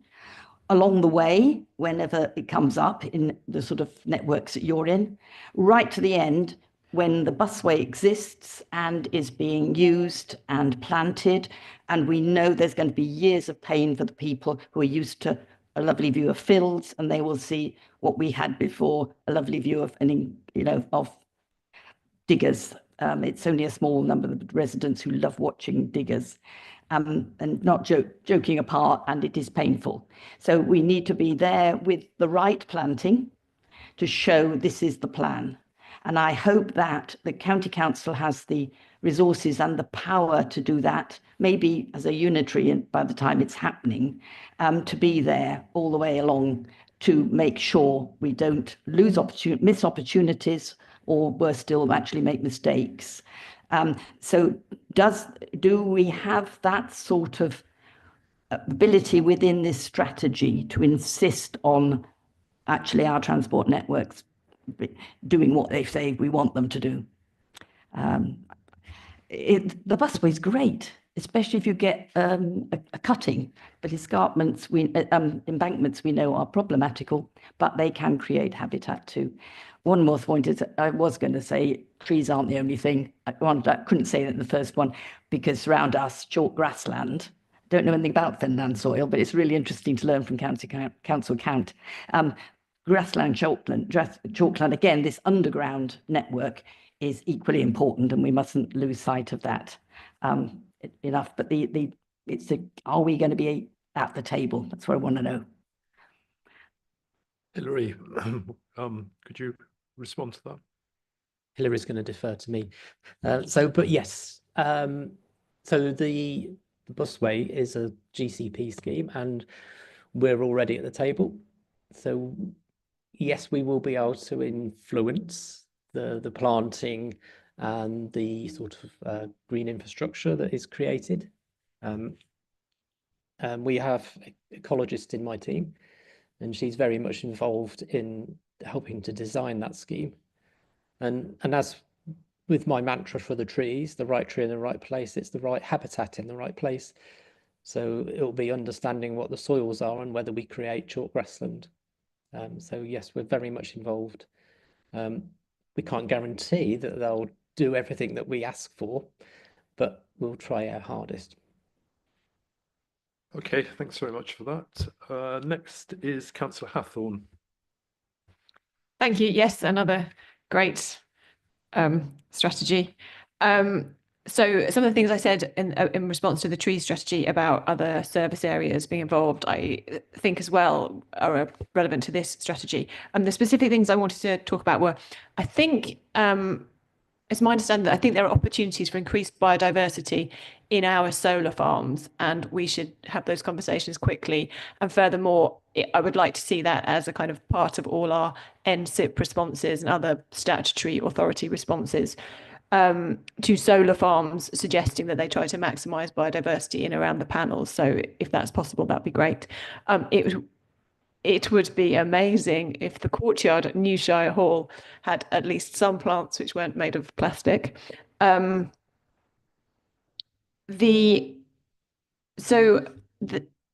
2 points I'd like to make is that I think one thing that's really important in terms of biodiversity is the sort of fun and learning, and we're engaging people the whole time. And if perhaps a little, I mean, I've only read this once quite quickly, if a little bit more weight could be given to that, or just how that could happen, that would be amazing. Something I'm seeing locally is that, so I took a motion to the full council about play and, you know, the benefits of play. And one of the things I'm seeing locally is a group of people really want to build a bike pump track, and they'd like it to be a green one. And it's being presented as a zero-sum game between, you know, you lose biodiversity, it's either complete loss of biodiversity or a pump track. Whereas actually it's far more complex than that. And it's very difficult for them to get to that. I don't think there's enough in here necessarily for them to have a handle to be able to say, actually, even if you, in some instances, in more urban instances, if you lose some biodiversity, the benefits to health you get and the sort of introduction to biodiversity is so valuable. So if something, I mean, maybe it's there, I just read it, but if it's not, if that could be fleshed out to give communities something just a bit more tangible when those conversations are going on, that'd be really helpful. And finally, lighting at night. So I've had and I've got two aspects to this. I've had a resident email me saying, oh, you know, could we switch off the lights in our street after midnight? So I said, okay, well, why don't you, you know, speak to your neighbours? And immediately there were a lot of responses. But there may be places in the county where, I mean, maybe there are some streets in the county where everyone wants to do that. And there are obviously biodiversity gains. So I wonder if there's a conversation to be had there, although obviously it might be quite controversial, and perhaps that's a political decision which I should take elsewhere. But specifically, if we look at the busway and the greenways, when we ask as councillors, could these be lit because we think that will improve the way in which they're used, we are told no, they can't because of biodiversity. That is the sort of, I'm not sure I see that clearly in policy anywhere. So then you go back to people and they think it's just an excuse. So it would be, if that is the case, can we have a strong line on it? At the same time, between Girton and Oakington, which is an urban route, which is a rural route, admittedly near an urban centre, and there was a fatality there. I see street light columns going up, so I assume there is lighting coming. But obviously, that's in contradiction to the kind of general, you can't have streetlights. So it just feels very, very muddled, and trying to have some clarity about what that relationship between biodiversity and street lighting is, what the county council's overall position is, and when exceptions are made, I think would be really helpful so that we can signpost people to that. Sorry, again, a lot, sorry. Phil. Yeah, sure, thanks. Councillor Hathorn. In terms of play, so yes, in the strategy, and I think in the tree and woodland one as well, we've got an objective around play and trying to where we've already got some woodland that we own, to look at the opportunities for doing more forest schools activities, but also on the local nature reserves that we manage. I mean, we already do have a programme of events with the friends groups, but looking at where we can do more. Perhaps working with some local schemes where there's, so for example, in Somersham, they're setting up a men's shed to look at what sort of activities they can get involved with for that aspect of health and well-being. So yes, that is a very key part of people understanding and being able to access green spaces, woodland, etc. So yeah, that's a very key theme within that. The BMX pump track. So Adam Garford has already emailed me to say, can we have some input into the design of that?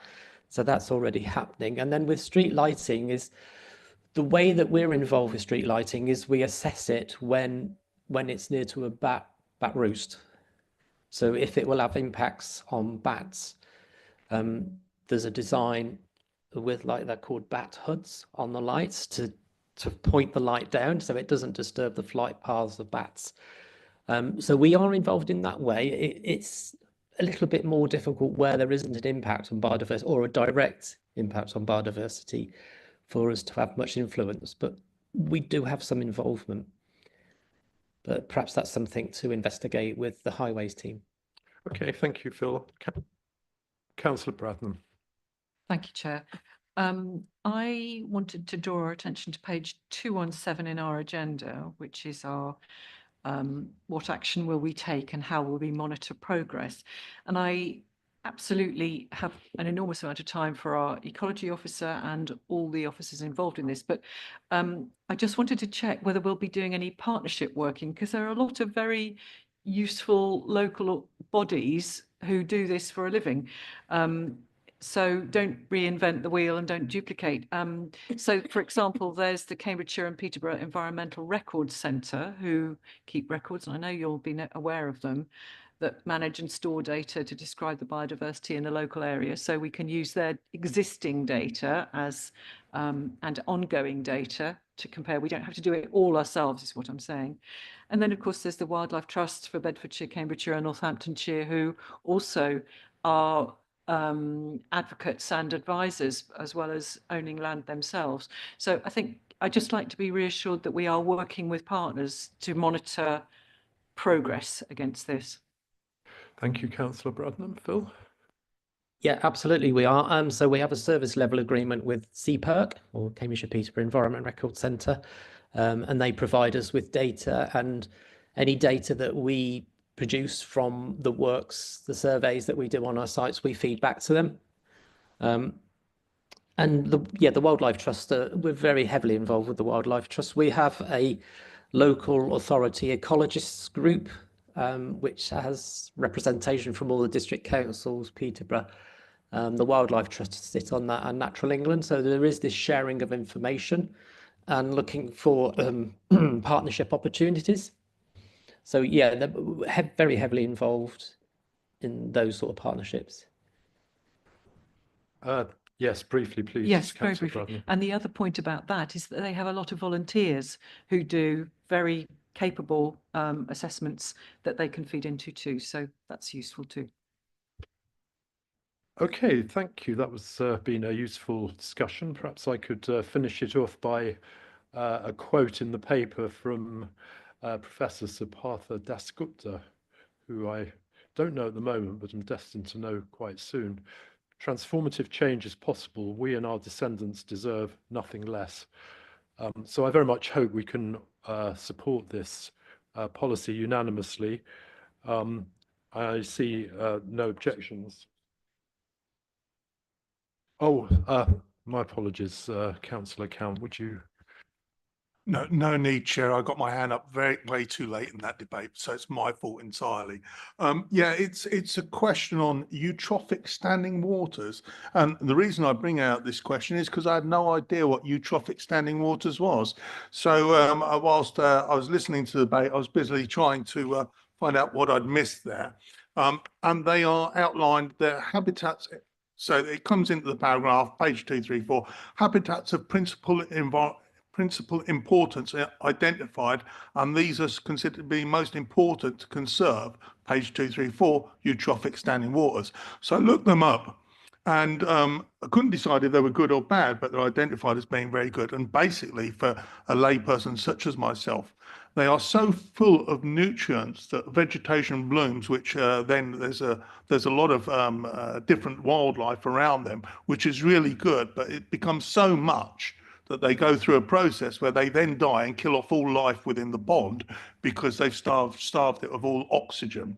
So so I now understood it, and then I went to the document and I went to say, well, you've identified it, so where is it in the management plan? Because if the life cycle is good, very good, bad, slightly bad, very bad, dead, then surely it's not always good to keep it in. You know, it just says it's important, but surely there must be some management so that we get it at the good stage and don't allow it to get to the stage where it's completely terrible to life. Am I misunderstanding this? I've only just done the research, which is the reason for my late hand. Sorry, I didn't pick it up earlier. Thank you, Chair. Okay, thanks, Hilary and Phil. Yeah, no, I can answer that. So eutrophic, yeah, so it is slightly nutrient enriched. And the other piece of work that we've done, and it should be in the technical report, is we did a number of audits on our sites, which score it in terms of its conservation value, but which leads to a management plan. So it will set out what we need to do to maintain that habitat in the condition it is, because it supports a community of species, which may be great crested newts or whatever. So part of the work that we've done is to produce management plans to make sure that we improve the management of them, so that they don't decline from their present state. So that should be in the technical report. It's quite possible it is, but a simple search of the word, which I didn't recognise, didn't generate that. So they might be understanding water and not defined as that. But thank you for the explanation. I'm glad to see it's in there then. Thank you. And I should imagine there's a few people on camera. There's never more than a few, but some of them may have been aided by that definition as well. Thank you. Yes, thanks, Councillor Count. That's very useful. So perhaps now we can go to the recommendation. The committee is asked to approve the adoption of the biodiversity strategy and its objectives, along with its supporting technical report and action plan in Appendix 1. To note, the key performance indicators within the action plan will form part of the Council's performance management framework, and to delegate authority to the Executive Director, Place and Sustainability, in consultation with the Chair and Vice Chair of Environment and Green Investment Committee, to authorise any minor changes to the strategy and supporting documents before publication. So I see no objection, so we'll take that as being carried unanimously. Thanks everyone for your contributions. Okay, so the next item 8, is the Kingsway Solar Farm NSIP proposal, and we're very late now, and I do apologise to Councillor Sharp, one of the local representatives who has been waiting patiently online for quite a while. This NSIP proposal will be presented by David Carford, the Principal Consents Project Manager, and supported by Alice Tithicott, the Planning and Growth Manager. Before I ask David to present the report, I would like to emphasise that this NSIP paper, and also the next one in relation to the Grimsby to Walpole NSIP for the power line being considered today, this is standard practice for information, and we're not taking papers to discuss the merits of the scheme. They're procedural papers and recommendations only. David, would you like to present your report? Thank you. Yes, as you were saying, this paper is seeking delegated authority in order to input fully into the nationally significant infrastructure project, otherwise known as an NSIP for short, to input into the planning process for the Kingsway Solar Farm proposals. This paper is specific to Kingsway Solar and aligns with previous delegations sought on other NSIP projects. The need for delegation is in order to meet deadlines that can be as short as 2 weeks to provide written responses and evidence. The Planning Inspectorate's own guidance recommends that host authorities seek delegated authority in order to submit timely submissions to the inspectors that often reside over these planning applications. Delegated authority is proposed to the Executive Director of Place and Sustainability and the Service Director of Environment Planning and Economy, in consultation with the Chair and Vice Chair of the Environment and Green Investment Committee, on occasions where it is not possible to take it to the Environment and Green Investment Committee. Where delegated powers are used, draft responses will be sent to local members and members of this committee ahead of submission. Just a little bit of background to Kingsway Solar Farm. It's being brought forward by Downing Renewable Developments, consisting of solar panel, battery energy storage system, pylon route to connect to the national grid at Burwell, and supporting landscape and infrastructure. It's located in the wards of Burwell, Fulbourn, Linton and Wood Ditton. It is a 500 megawatt scheme. covering 1,500 hectares. Just to put this in sense of scale, it's very much similar to Sunnica Energy Farm, which was granted consent by the Secretary of State in summer last year, and that's on the Cambridgeshire and Suffolk border, so quite close to this location. The promoters already conducted public consultation, an informal consultation, back in October through to December in 2024. Before this, Cambridgeshire County Council responded to that. The promoter wishes to submit the application by the end of this year. Before they do that, they are required to conduct a statutory consultation, presenting more details about their proposals. Just by way of a bit of an update on paragraph 2.2 of the paper here, it's mentioned that they were seeking to consult early this year. That's now been revised to this summer. The feedback will inform the design going ahead and the developer then submitting to the Secretary of State for the Department of Energy Security and Net Zero, who will ultimately determine the planning application. As set out in Appendix 1, the next stage is, after the application is submitted at the end of this year, is a pre-examination period and then an examination which lasts 6 months. This is an opportunity for all interested parties, and including Cambridgeshire County Council, to submit written representations, attend hearings, etc. Appendix 2 highlights the roles of the local authorities specifically, and there is obviously a significant amount of input ahead of us. The delegated authority being brought forward in this paper will enable Cambridgeshire County Council to meet the deadlines as part of that whole planning process.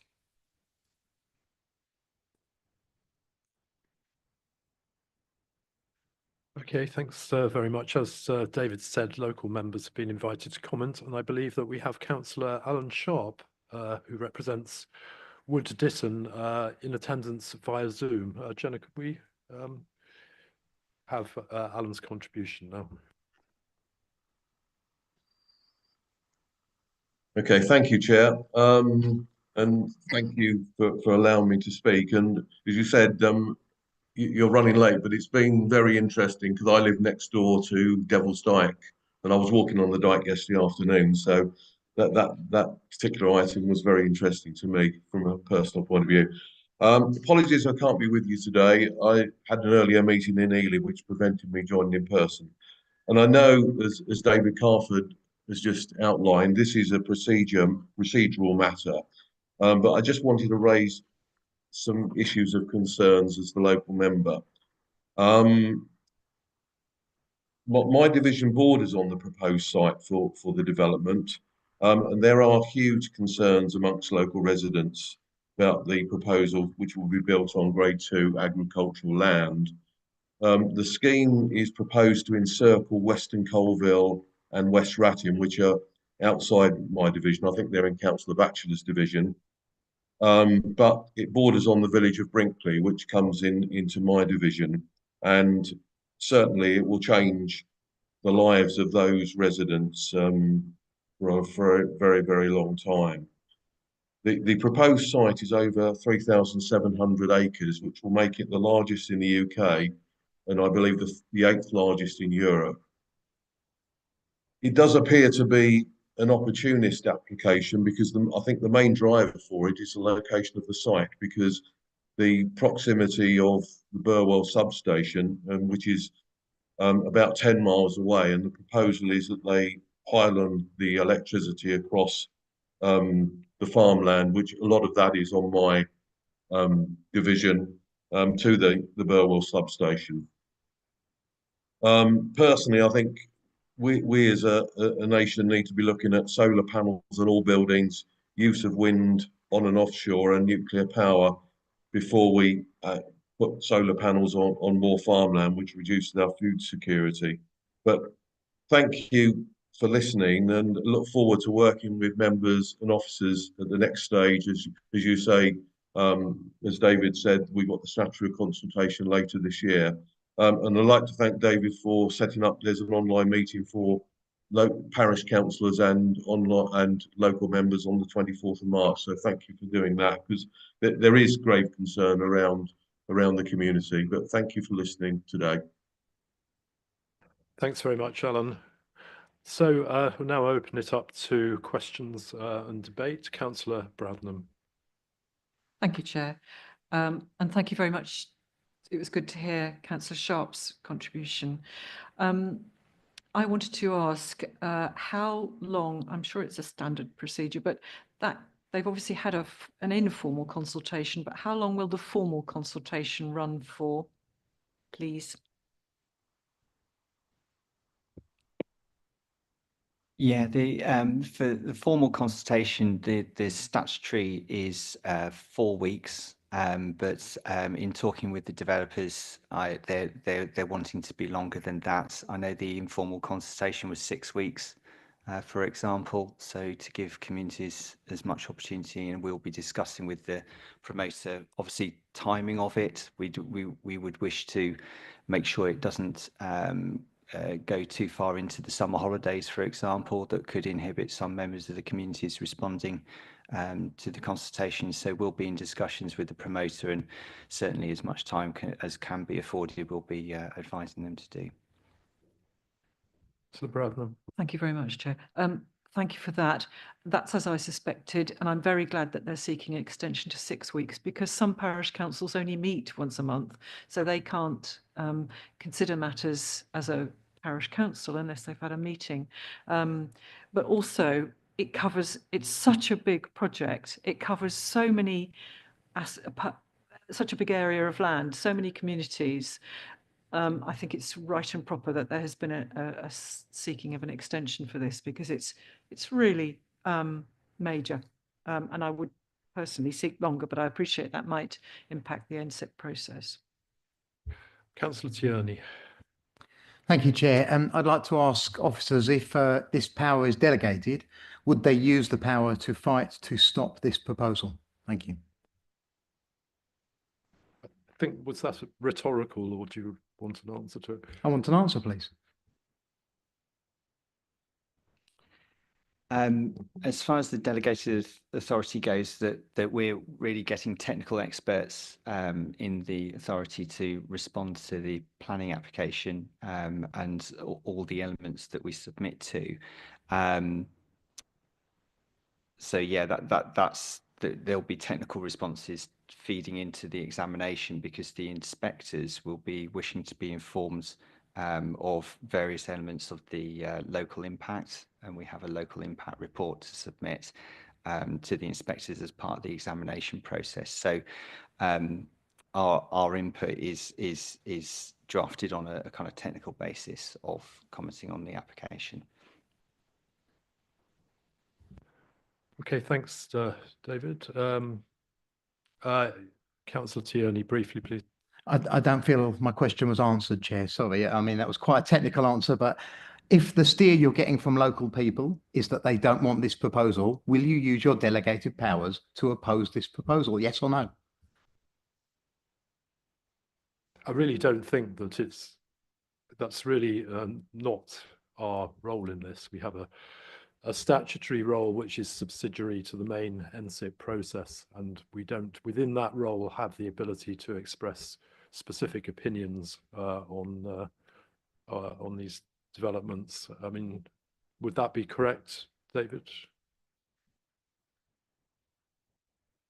Yes, just to kind of refer to an example with regard to Sonica and the proposals there, there was a motion put forward to full council and the decision to oppose the schemes. So that was the process followed there, and then the delegated authority that we used in inputting into the examination for Sonica, it was used for the technical experts to inform the inspectors of various elements of the scheme. Okay, thanks. Councillor Count. Yeah, two points following on slightly in the same vein. So I brought this up at the NSIP delegations before. These are to be exercised when the committee doesn't meet, but the committee used to meet on a monthly basis, so they're exercised a lot more when they don't meet on a monthly basis. So I'm unhappy with that element because it seems that more responses are done behind closed doors than was used to be necessary. The other point is I also feel that because we're given these, and the same happened with the last one, this is described as business as usual, stick to the delegations, don't discuss the application. We know that with the Seneca one, we brought it to full council, so there was a full discussion on our stance on this, and this affects the way that responses go in. Now, ENGI should be asked what their views are on the Kingsway Solar Farm to help officers help with their technical responses. And if I give you an example, if somebody is asked whether a glass is half full or half empty, they can simply say technically either way, all right? But if the actual response goes so far as to say it's half empty and we couldn't find a way to fill it to the top, it's completely different to it's half full, and we would have welcomed the opportunity to explain how to get it to the top. And that's the nuance between fighting something and supporting something, even through the technical answers. Now, as well as the technical answers, there's also a free flow box. Often, is there anything we haven't considered? And if you take something like this, the actual transport movements at the time it's being delivered will be huge. That may or may not be covered in a question. So therefore, the opportunity to give technical responses with a slant is avoided by giving us no opportunity at ENGI. We should have these major things in front of us first, in favour, against, etc., and then delegation should flow on after that. And that is being denied to us as the natural process for this decision making. I can't support this. I know you will put it through because you have the majority vote, but just on the basis that there should have been monthly meetings to avoid the need for this, and the fact that we're not automatically given a question on this at the outset. Thank you, Chair. Thank you, Councillor Count. Just one observation: after May the 1st, if you are victorious, you will be able to change the system back again. So, all right. Are there any other contributions to the debate, Councillor Hathorn? Having just had the strategy for biodiversity, can I reiterate that I think it's really important that we advocate for as much biodiversity as possible in these projects. The Fire Authority will be responding, but these schemes are built to be safe. But if a fire breaks out, you want to make sure that it is put out as quickly as possible. There will be a massive impact on the carbon footprint of this county. So I think it's important that we think about supporting what the Fire Authority say. And we have, when we rejected, we responded to an NSIP project, the Wisbech incinerator, with a strong reject this message, and government pushed it through anyway. But then, because we weren't focusing on what mitigations we needed for that development to go ahead, we haven't got them in the conditions. So I think it is really important that we work out what we need to support these infrastructure projects, and that is clearly in the response that we give to this NSIP consultation. Okay, thanks, Councillor Hathorn.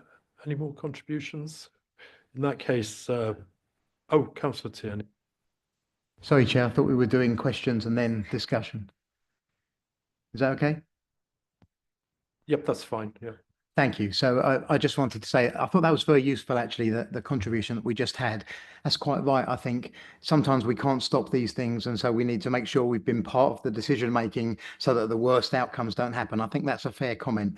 My problem is I don't ever support the use of solid agricultural land for solar farms. Now, this isn't my area, and if the local people want it, I wouldn't get in their way. I think that probably they don't, because I have a similar problem very near to where I am. And I know that local people in these rural areas are broadly very opposed to such use of land. The reason I'm saying this is because I don't have confidence, given the answer I received earlier, that if local people don't want it, that this council under its current leadership will oppose this. I just don't have confidence, and so I will not be voting in favour of this devolution of powers. Thank you. Okay, thank you, Councillor Tierney. In that case, if there's no more contributions, we'll move to the recommendation. The committee has recommended to delegate authority to the Executive Director, Place and Sustainability and the Service Director for Environment, Planning and Economy to submit nationally significant infrastructure project related responses as part of the NSIP process on behalf of Cambridgeshire County Council and its regulatory functions in consultation with the Chair and Vice Chair of the Environment and Green Investment Committee on occasions where there is not enough time for a report to be delivered to the Environment and Green Investment Committee. And secondly, to note that where delegated powers are used, draft responses will be sent to local members and members of the Environment and Green Investment Committee ahead of the submission. So we do have people that are opposed to this, so we will now move to a vote. So can we see all those in favour of this recommendation, please show? That's 2, 4, 6, 8, 9. All those against? That motion is then carried. So I'm aware that it's now after 12 o'clock. Are members ready for a brief comfort break? No? Should we just carry on then? Chair, I'm totally comfort moving on, but the rule was introduced for the officers, not for us. Right, okay, so we'll just have 5 minutes and then reassemble if that's okay.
Okay, all the principal people are back in place now, so we can commence the meeting. And we'll move on to another NSIP proposal. This is the Grimsby to Walpole NSIP, which fringes Cambridgeshire up there in the north. This will be presented on the same terms as the last NSIP, but it'll be presented by Alice Tithicott, Planning and Growth Manager, supported by David Carford, the Principal Consents Project Manager. As before, I emphasise that we won't be discussing the merits of this scheme. It's a procedural paper. So, Alice, would you like to inform us? Thank you, Chair. This report provides an update on National Grid's proposals for the Grimsby to Walpole high voltage electricity transmission line. The scheme is part of the Great Grid Upgrade and is being proposed as a nationally significant infrastructure project, or NSIP for short. The proposed corridor for the new overhead transmission line, which will connect Grimsby in North East Lincolnshire to Walpole in Kings Lynn and West Norfolk, with new substations at each location, passes through the Roman Bank and Peckover division of Cambridgeshire, making Cambridgeshire County Council a host authority for the project. Approximately 7 kilometres of this corridor falls within the county's boundary. The scheme is currently in the pre-application stage of the NSIP process. Statutory consultation is planned for later this year, and application submission is programmed for 2027. As this scheme is proposed as an NSIP, the Secretary of State for the Department of Energy Security and Net Zero, or DESNZ for short, is the decision-making body. The Planning Inspectorate will act on behalf of the Secretary of State through the process to examine the proposals and aid DESNZ in their decision-making. The Council will have to submit timely responses to the Planning Inspectorate and central government throughout the process to ensure that our responses can be given their full weight. The NSIP process often presents us with challenging deadlines, and in order to meet these, the Planning Inspectorate advises host authorities to establish delegated authority. So in the usual way for NSIPs, this report therefore seeks approval for delegated authority to be given to the Executive Director for Place and Sustainability and the Service Director for Environment, Planning and Economy, enabling them to submit NSIP-related responses as part of the NSIP process in consultation with the Chair and Vice Chair of this committee on occasions where there is not enough time for a report to be delivered to this committee. Thank you. Thank you, Alice. Are there any committee questions and debates on this proposal? Debate only. Okay, so we'll move on to debate if there are no questions. Councillor Count. Yeah, on the same basis as last time, because we don't have monthly meetings and because we're denied the question to help officers give a steer in which way to frame their answers, I can't support this. Thank you, Chair. Okay, thank you, Councillor Count. I would point out that some of these turnaround times are 2 weeks, so even with your scheme, it would be necessary to have this delegation. Any more contributions? In that case, we'll move to the vote on the recommendations. So the first recommendation is to get delegate authority to the Executive Director, Place and Sustainability and the Service Director for Environment, Planning and Economy to submit nationally significant infrastructure project related responses as part of the NSIP process on behalf of Cambridgeshire County Council and its regulatory functions in consultation with the Chair and Vice Chairman, Chair of the Environment and Green Investment Committee, on occasions where there is not enough time for the report to be delivered to the Environment and Green Investment Committee. And secondly, to note where delegated powers are used, draft responses will be sent to local members and members of the Environment and Green Investment Committee ahead of submission. So can we now vote on this? All those in favour? 2, 4, 6, 8. All those against? So that motion is carried. So moving on to item 10. This is the Minerals and Waste Development Scheme update and will be presented by Matthew Breeze, Principal Planning Officer, supported by Deborah Jeekins, Business Manager, County Planning, Minerals and Waste. So Matthew, would you like to present your report? Thank you, Chair. Cambridge County Council is responsible for preparing and maintaining the Minerals and Waste Local Plan for the county. Oh. Is this any better? Yep, my apologies. Cambridgeshire County Council is responsible for preparing and maintaining the Minerals and Waste Local Plan for the county. The Council's current Minerals and Waste Local Plan was adopted on the 28th of July 2021, and the Council is required by statute and national planning policy to review the plan every 5 years, meaning the next review is due to start by July 2026. The Minerals and Waste Development Scheme, the subject of this item, is the Council's document that sets out the timetable for the review and the preparation of minerals and waste plans. With the 5-year review due during July 2026, it was originally programmed to bring this item to this committee later this year. However, following an update to the National Planning Policy Framework, the Chief Planner issued a letter to all planning authorities asking them to update the development schemes. This item was therefore brought forward. The government has since clarified that the request was not intended to include minerals and waste development schemes, but in any event, an updated minerals and waste development scheme has been prepared, and it sets out the proposed timetable for the review of the minerals and waste local plan.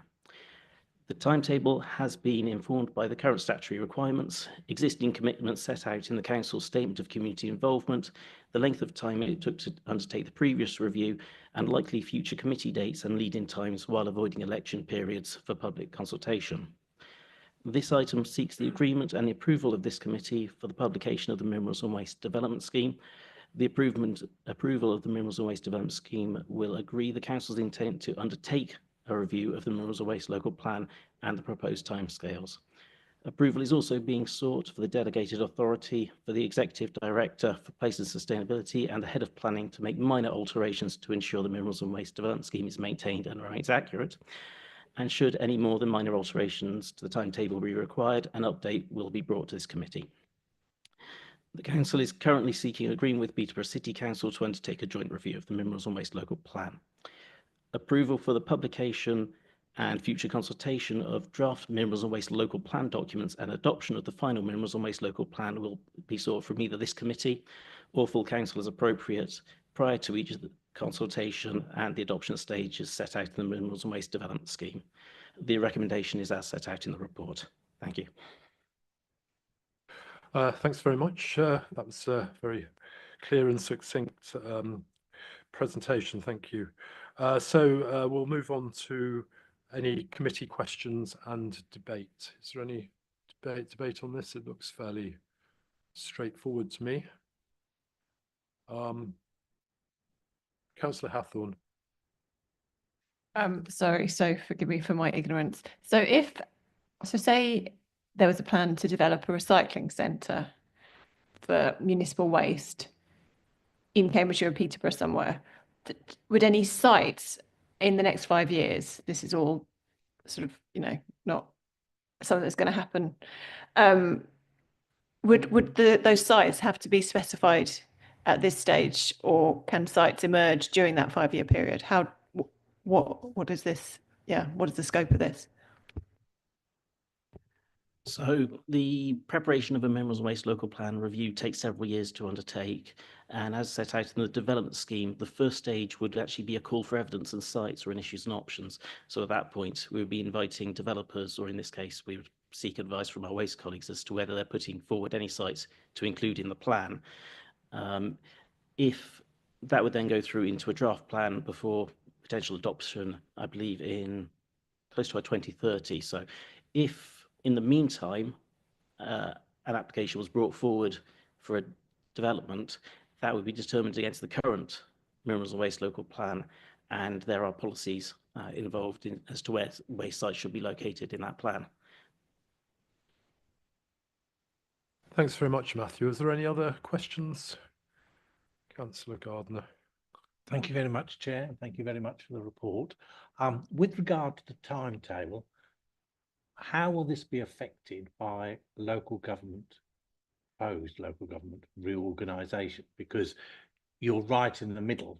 You go over, technically, when we could have local government reorganisation. So how do you see that possibly, or would you carry on? How would that work? Thank you for the question. It's a very topical question which has been concerning many officers, as you can appreciate. To answer your question, as just previously set out, the call for evidence and sites is scheduled for July 2026, but prior to that, preparatory work isn't required.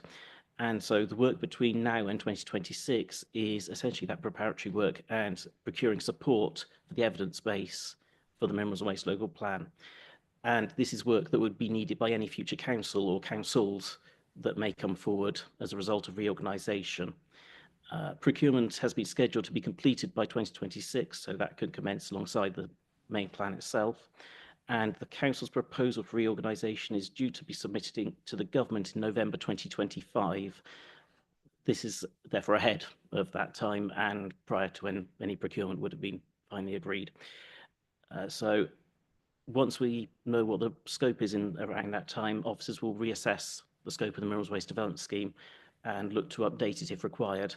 My understanding is where there's strategic work relating to the entire county, such as waste matters, senior colleagues are already giving consideration to how any transition could occur. And in the meantime, it's important the council continues to meet its statutory obligations and is in a position to report our timetable to the government as they have requested, so, which is why we're seeking approval today. Thank you, Matthew. Clearly, this is something that's going to preoccupy us more and more as the days and months go by. Any more questions? In that case, we'll move to the recommendation.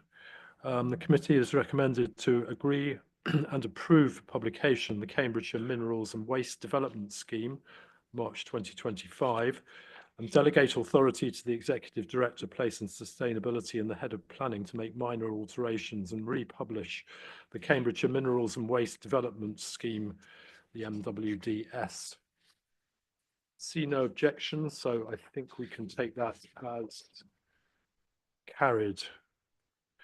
So now we can move on to item 11. This is the committee agenda plan, training plan, appointments to outside bodies and internal advisory groups and panels. Would the Democratic Services Officer update us on any changes to the published report, Jenna? Thank you. There are no updates to report. Okay, thanks. So members, that is the final item on today's agenda. I would therefore like to say thank you to members and officers, especially as it has been a busy year. In particular, thanks to all those members that won't be standing again. The next meeting will be on the 12th of June 2025 at 10 a.m. and nobody can guess who will be assembled around this table on that occasion, but hopefully a good combative group as we have had on ENGI for the last 4 years. So thank you all very much. The meeting is ended.